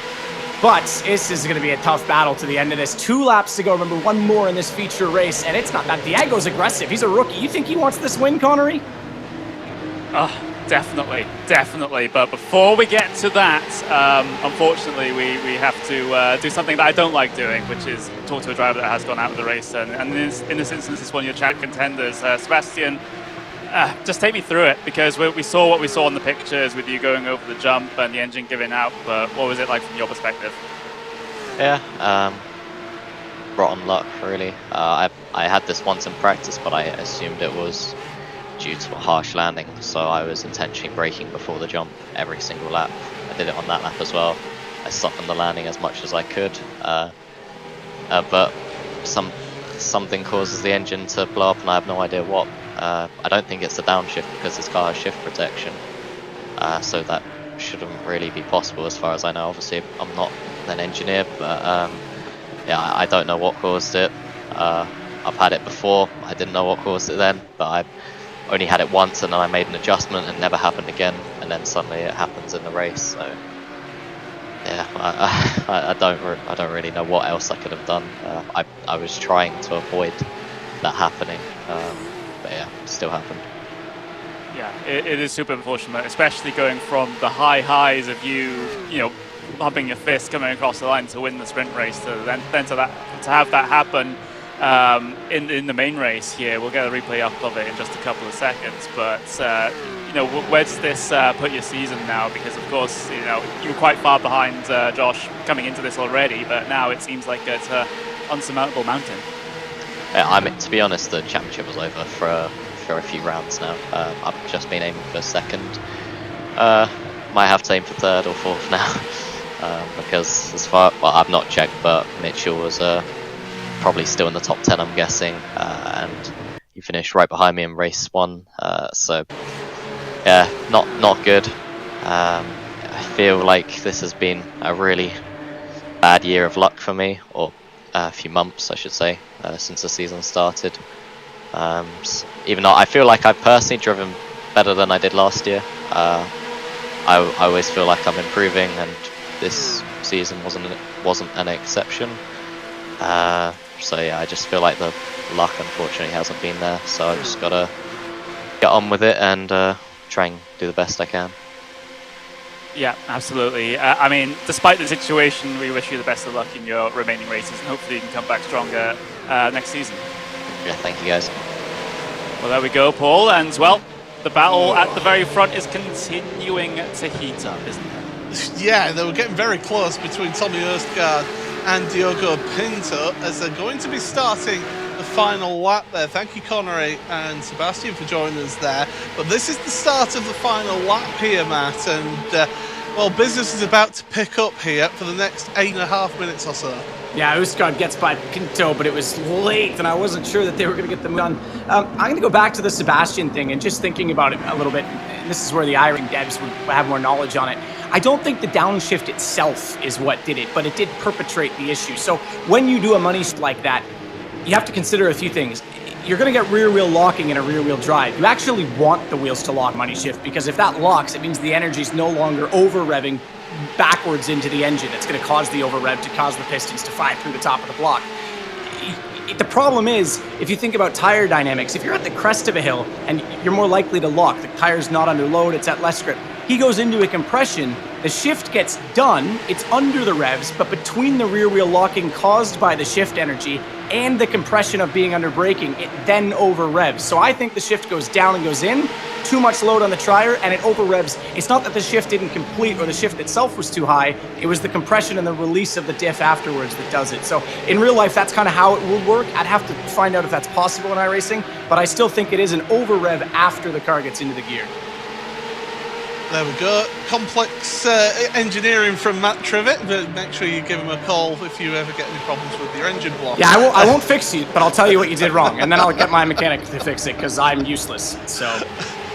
But at the front of the field, then, it's Josh Rogers from Tommy Erstgaard, Diogo Pinto in third place. We're on board with Erstgaard right now, the Norwegian. He wants to get a win here. He wants really to get a win in this one, whereas we're on board with the Vodafone replay. Vodafone on board here in this final lap of the race. Dane Warren is in 5th place behind Jeremy Bootley, with Mitchell de Jong, and who came into this round in 3rd place in the championship, in 6th place, gaining 1 position over this race. Matt Backham has dropped down the order to 7th, and Daniel Lafuente in 8th. Jamie Fluke and Jeff Giassi round out your top 10. Biggest mover in your field is still Josh Thompson at 9 positions here, but Max Benneker has been on a charge as well. He's into 14, but they've just dropped back. Oh, look at those cars. I love it every friggin' time. I didn't know that Porsche also made aeroplanes. Apparently. I would like one. Very much, please, Porsche. That looks phenomenal. Yeah, I just want to clarify again, just on that. It's the virtue of being in the air probably has aspects to it, too. And someone brought this up in chat and said, does the shift protection work in the air? He's probably off throttle, right? So he can probably get the downshift done. Everything's relaxed, everything's calm, and he hit the ground, and all the energy goes through at once. So that's kind of where I'm saying the shift is done, but it's the compression of the landing that then revs it, puts all that energy through it. So... there we go. Warren and Mitchell de Jong, 5th and 6th place. De Jong, he needs to gain positions here to really take advantage of Sebastian Job's bad luck in this round. It's not just been this round, it's been this season. I don't know what it is. This championship seems to have a poison chalice. If you win championship, the following year you just cannot defend it, because we haven't so far seen a driver defend their title here in the Porsche Heuer Esports Supercup by iRacing. And well, just look at this queue of cars. 12 cars in a line as they're heading on to the first part of the Nord Life. Well, after the first part, a quarter of the way through, down the hill. And well, Kellen Hard, you see it on the board there, it tells exactly what you are. This chicane, it's really quick and fast through that chicane. I think, and then miss as well. Yeah, miss is crucial to the lap. I've been sideways through there before. It's not fun at all. Please don't do it. I was very scared, and I wanted to cry like a girl and call my mom and tell her about it. But I didn't, because she would have yelled for it. So it's a technical corner. It's called miss for a reason. But Jeremy Bootley's taking this hell thing quite seriously, because he's got the green screen behind him. I wonder what he's got up to his stream. Well, I'm going to say, yeah, he does stream, does Jeremy, so He provides some great content on Twitch. One of the few of the drivers that do actually stream whilst they're racing. I know Jamie Flute does that as well, and a couple others of the drivers, they like to show their perspective of their drives out there. I can see that David Williams has actually had a pit stop in this race. 49-second pit stop. So obviously getting some repairs done to his car, and he's back out there. So he's running in 22nd. Last runner, but he's getting points there by being in 22nd. Yeah, and that's the key. Right now, you've got to get Vince. Charlie Collins, obviously, back in 20th place. Get them on the board. He still has a championship to contend with. Yes, it's a bad weekend, but everyone's had one here, there. Even Josh, last time out, didn't have the best weekend we saw in this. And so, at this point, everyone has to be thinking the end game. And that 20th position is certainly something we talked about for a guy like Johan Hart that has just had an abysmal time out about it. And I mentioned it as well. When guys like Sebastian go out, when guys like Charlie fall down the order, when guys like Kevin Ellis Jr. goes down the order, I'm someone who's normally mid-teens or in the pack, and I'm on that 20th. I'm looking at that as opportunity. Just that's positions that were ahead of me. They're gone. I'm looking to take that and just run with it and be consistent as possible to collect those points. Yeah, that top 20 being so crucial to give you a ticket, punches your ticket into next year's championship. Some drivers already thinking about next year. They don't want to have to go through qualification because it's so difficult to qualify for this championship, because there's so many drivers who didn't take part this year that want to get into this championship because they've seen how competitive it is and they've seen how good the driving is and the racing is. They want to be involved. And well, these 40 drivers who started this championship, they were the ones who have that space. The others want it, so nobody wants to go through that qualification process. But we're heading towards the end of the lap here. I just want to say quickly, well, the camera work's been phenomenal today, but could you imagine standing on the side of the track at Bunchen right now where we just went through and seeing this come through? Like some people say sim racing lacks that spectacle, that look on camera, and it's hard to get that same personification. I'm telling you right now, if this was a real race and you were standing by it, you would never forget this for your entire life. This was just incredible to watch. Yeah, the way that all these cars have been able to stay so close together throughout this race has been sensational. Tommy Erskard's dropped back a little bit from Joshua Rogers on this final lap, up over the curbs there through the Beloff S. That's not always the smartest thing. It can unsettle the car because it is quite a high curb. But right now, I think that Josh Rogers has maybe just got the gap enough to hold on to that lead. And the Dottinger Hurt, it needs a good run through the carousel, and then Galgenkopf for the final time for this to really count. Erskard, he'll want to win here. He's been there or thereabouts in this championship. He has won previously in the Porsche Heuer Esports Supercup, but he is a man who's desperate for a win. One of your rookies this season, Diogo Pinto, Portuguese driver, they're following the slipstream. I think that Rogers has got this. Yeah, he's gone. He's just far enough ahead that the slipstream effect is not quite strong enough for Erskard. Erskard is catching up, but that straight is running out the reach of the Bilstein Bridge. Although saying that, look at the speed. Here comes Pinto. He's trying to get second place. Incredible. The door-to-door, mirror-to-mirror in towards Tiergarten.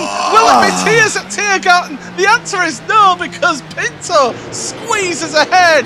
But at the front then, out the final corner, it's going to be the Australian, Joshua Rogers. This has been a big week in terms of the championship. He knows that as they come across the line. Who's going to be second? It is Pinto who just gets second. Brilliant stuff to the end. The best result for the Portuguese driver from him. And Tommy Erskard, third place in the end. He'll be gutted about that. But that is a huge weekend here for Joshua Rogers. Rest of your field coming across the line here, Matt. Yeah, that's incredible from Josh. Well done. Gets the gap at the end and runs with it. Thiago Pinto, would have been amazing to see him get a rookie win. And very close, but what a drive overall. I can't wait to chat with him after this race. Hopefully we get the chance, because that's by far his best weekend, and he was sweating for it.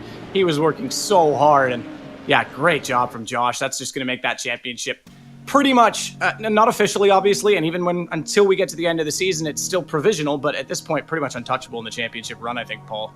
Yeah, this is going to be a pretty insurmountable lead right now. Joshua Rogers then, from Australia, your race winner. 0.2 of a second ahead of Diogo Pinto, the Portuguese driver, in second place. Brilliant result for him. Tommy Erskard not able to hang on to it in the end, in third place ahead of the Australian Dame Warren. Jeremy Bootloop in fifth, ahead of the man who came into this week in third place in the championship. Mitchell Dion, sixth place overall in this race. Matt Backham and Daniel Lafuente, 7th and 8th, ahead of Jamie Fluke and Jeff Giassi, the Brazilian, rounding out your top 10.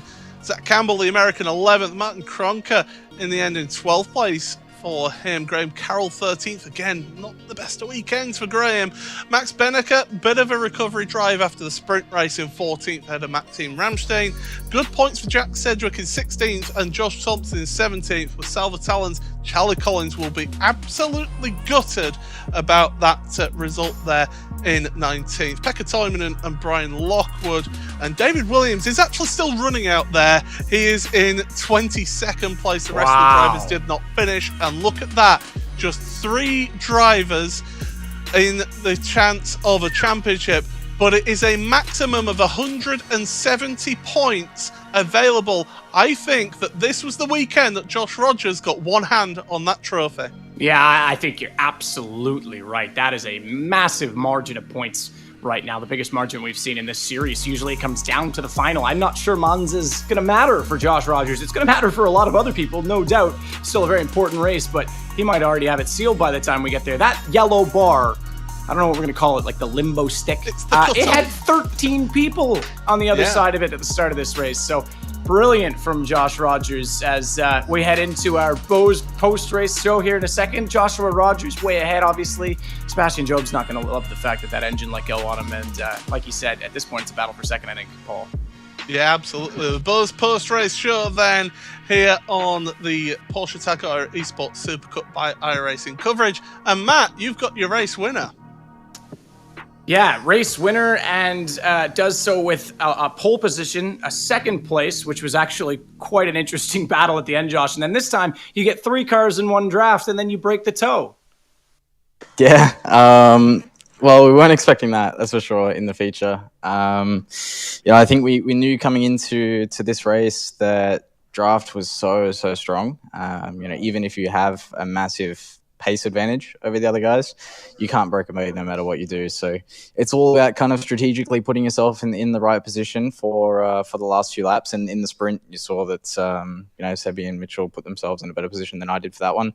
Ultimately, I was just kind of trying to think, okay, how can I lose as little spots as possible on the last lap? But in the feature, obviously that was quite a risky move. I wasn't necessarily planning on doing that in the beginning, but no, we went for it, and there we were just trying to focus on maximizing the sectors I was really strong, which was basically sector 10 onwards, to try and break that toe, which we managed to do on the last lap. But yeah, I'm ecstatic. That's awesome. Yeah, I mean, at this point, the championship lead is pretty substantial. You have a chance to wrap it up, obviously, when we get to Le Mans, and you've got your teammate Mitchell sitting right behind you in that championship table. Is there? Yeah, we don't have a cartwheel yet, by the way. So we definitely, we got to get one before the end of the year. Like, I'm just going to put that out there. I'll leave that up to you. But is there a strategy maybe that if you wrap this up and then it's all about getting Mitch to second place as well? I'm not sure, honestly. I think we're all the kind of guys that like to just race. No different to in the sprint situation. There was no teamwork between us. It was really just go out there and run your own race. I guess that's something that we'll see. It's not like we're going to manipulate points or anything like that. But obviously, if we can have as many cars up the front as possible, it's not only confidence boosting for us as drivers, but it's also great results for the team. So that's ultimately what we'll just be pushing for, and we'll see what happens. Sweet. Well, great race, great weekend. Congratulations. Thank you. Well, that was pretty ridiculous, but Paul, I'm going to jump straight into it because Diogo Pinto, that was a race, my friend. That is the best weekend you've had. Second place, had a chance potentially to even get the win, and you were driving the wheels off it. Congratulations. Yeah, thanks. It was a great event for me. I prepared quite a lot for it. It was going to be a good track for me. And thankfully, I put a good lap in quali, which I managed to hold on and get the grid inversion for the main race. And from there on was just to hold my ground, try to stay in the draft and wait for the final laps to make the moves. And you've had some really good results throughout the year in terms of the Daytona 24-hour where you were in a competitive car. How have you rated your first season in PESC? Because I think a lot of people know that you're aggressive, but there's a lot to learn in this field. Yeah, I've had a few good races, but sometimes I've got unlucky, being other drivers or my own mistakes. I have a few points because of that, but I'm learning a lot since the season started, and finally this round I was able to put it all together. How would you rate your overperformance this season if you were to be your own critic? I feel like I couldn't bear in some rounds, but overall I think it was really positive, especially after this round. And I should be able to be quite safe in points now, and hopefully next year I'll be able to fight at the front more often. Mm-hmm. Did you think you had a chance in the lap? We're just looking at some of the onboards down toward Foxhole, but did you think you were setting yourself up potentially for a draft in the win? Yeah, that was my goal, to stay in second on the last lap, but Tommy did a great move on me, so I knew it was going to be quite tough to get P1 because Josh is really fast on the infield section. But yeah, I was in a decent spot going on to the dotting area, and I was able to overtake Tommy. But the win, I knew it was going to be tough. I would need to be P2 and really close to Josh on the straight, but still, I'm really happy with P2. Yeah, well, it was exciting. I was rooting for you. It was awesome to see. Obviously, you like the Nordschleife, and like you say, that's huge for your points. So thanks very much. Congratulations. Yep, thanks. Always great, Paul, to talk to a driver who gets their first podium of the season. And we'll touch more on that because obviously 18th in the standings, that's going to be massive for that cutoff mark. But Tommy Østgaard, another driver who's had sort of up and down all year, I think. And this race was up and down because you had a nice little draft battle going on and getting to second place, maybe even a chance for it. But how do you rate that? That was pretty fun to watch. Yeah, it was a great race. It's very hard to pull away here because of the draft. So it's all about staying together and trying to find the perfect gap to the car ahead. And I was leading the first, I think it was the first first two laps, just trying to, not make any mistakes and try to have my car up there. And then, tried my best for the last corners, but that was pretty spicy. Diogo did a good job getting that P2 as well, but ultimately just very happy to get a podium. And the best thing is, looking at the results and seeing how strong we are as a team. Having 6 cars in the top 7 is just insane. So, it's a dream to be able to practice every day, with the best sim racers in the world in Kwanda. So just huge props to everyone in the team for all the work. Yeah, and obviously you're not in that house with some of the guys, but you're still always in communication with them, I imagine. And I how much prep kind of went into this week as a community effort? I think nothing more than the other races. We're prepared well for every round, I think. Nothing special for this one, but we are sitting together for a lot of time, a lot of evenings. So it's a big relief when everything comes together on a day like this. Well, first feature podium of the season, second overall. That's going to give you a nice boost of points as well. I guess I'll ask the same question I asked to Diego. You're obviously not a rookie in the series, but how would you rate this season for you? I think, comparing it to last season where I was pretty happy getting a P7. I think, this year I have been faster, but it's not really shown in the results yet. I was a little bit unlucky in the first half. Not having my car, at the right place at the right time. But, in difference this race, I felt, pretty much everything went my way. So I was definitely this time around at the right place at the right time. And I think, I need that going forward as well. But I think, my pace has been better. But it's not quite there, with the likes of Josh. So I got to keep working. But I'm quite happy with, the step I've taken from last year in practice. But I got to keep working and find the last gap. So, those guys up front are really fast. So need to work hard. Well, you were fast today as well. 3rd place and a couple of races left to wrap up the season. Congratulations. Great job. Thanks, man. Paul, there you go. I do love hearing from a few different people on the podium because this is such a different track, and it's great how it really can bring the best out of some people. It's the small mistakes, the subtle nuances. I mean, Diego Pinto looked phenomenal today, and Tommy Østgaard had a great race as well. Yeah, absolutely. I'm made up for Diogo. He's had a bit of a a good season, but this one's really been a solid result from him. Connery, you were able to take that more of an overview of what was happening out there. Again, it was a race of survival for quite a lot of the drivers out there, with Number not finishing that race at all. Yeah, absolutely. I mean, I think the sprint race more so than the main race, but you are absolutely right. It's always been a track of attrition every single time we've gone through it, not just in this series, but in other series on iRacing as well. It's a very, very tough track to negotiate. This is why it's called the Green Hell. You're not going to get around here in one piece if you don't have that experience, you don't have that amount of practice to and really even then, become you a still Nürburgring might not. specialist. Yeah, exactly. You might accidentally blow your engine like Seb, but yeah, it's just an unfortunate situation for him though. That was again, I said it on my Twitter during the race. I said you don't get a better example of a hero to zero moment, but hopefully Seb can bounce back from this. I hope he doesn't think about it for too long, and he can come back and maybe have a good couple of results at the end of the season. Of course, still mathematically within a shout of the championship, but let's face it, Josh has been on another level this season where it just seems untouchable. And well, Matt, we're heading in 2 weeks' time to Le Mans.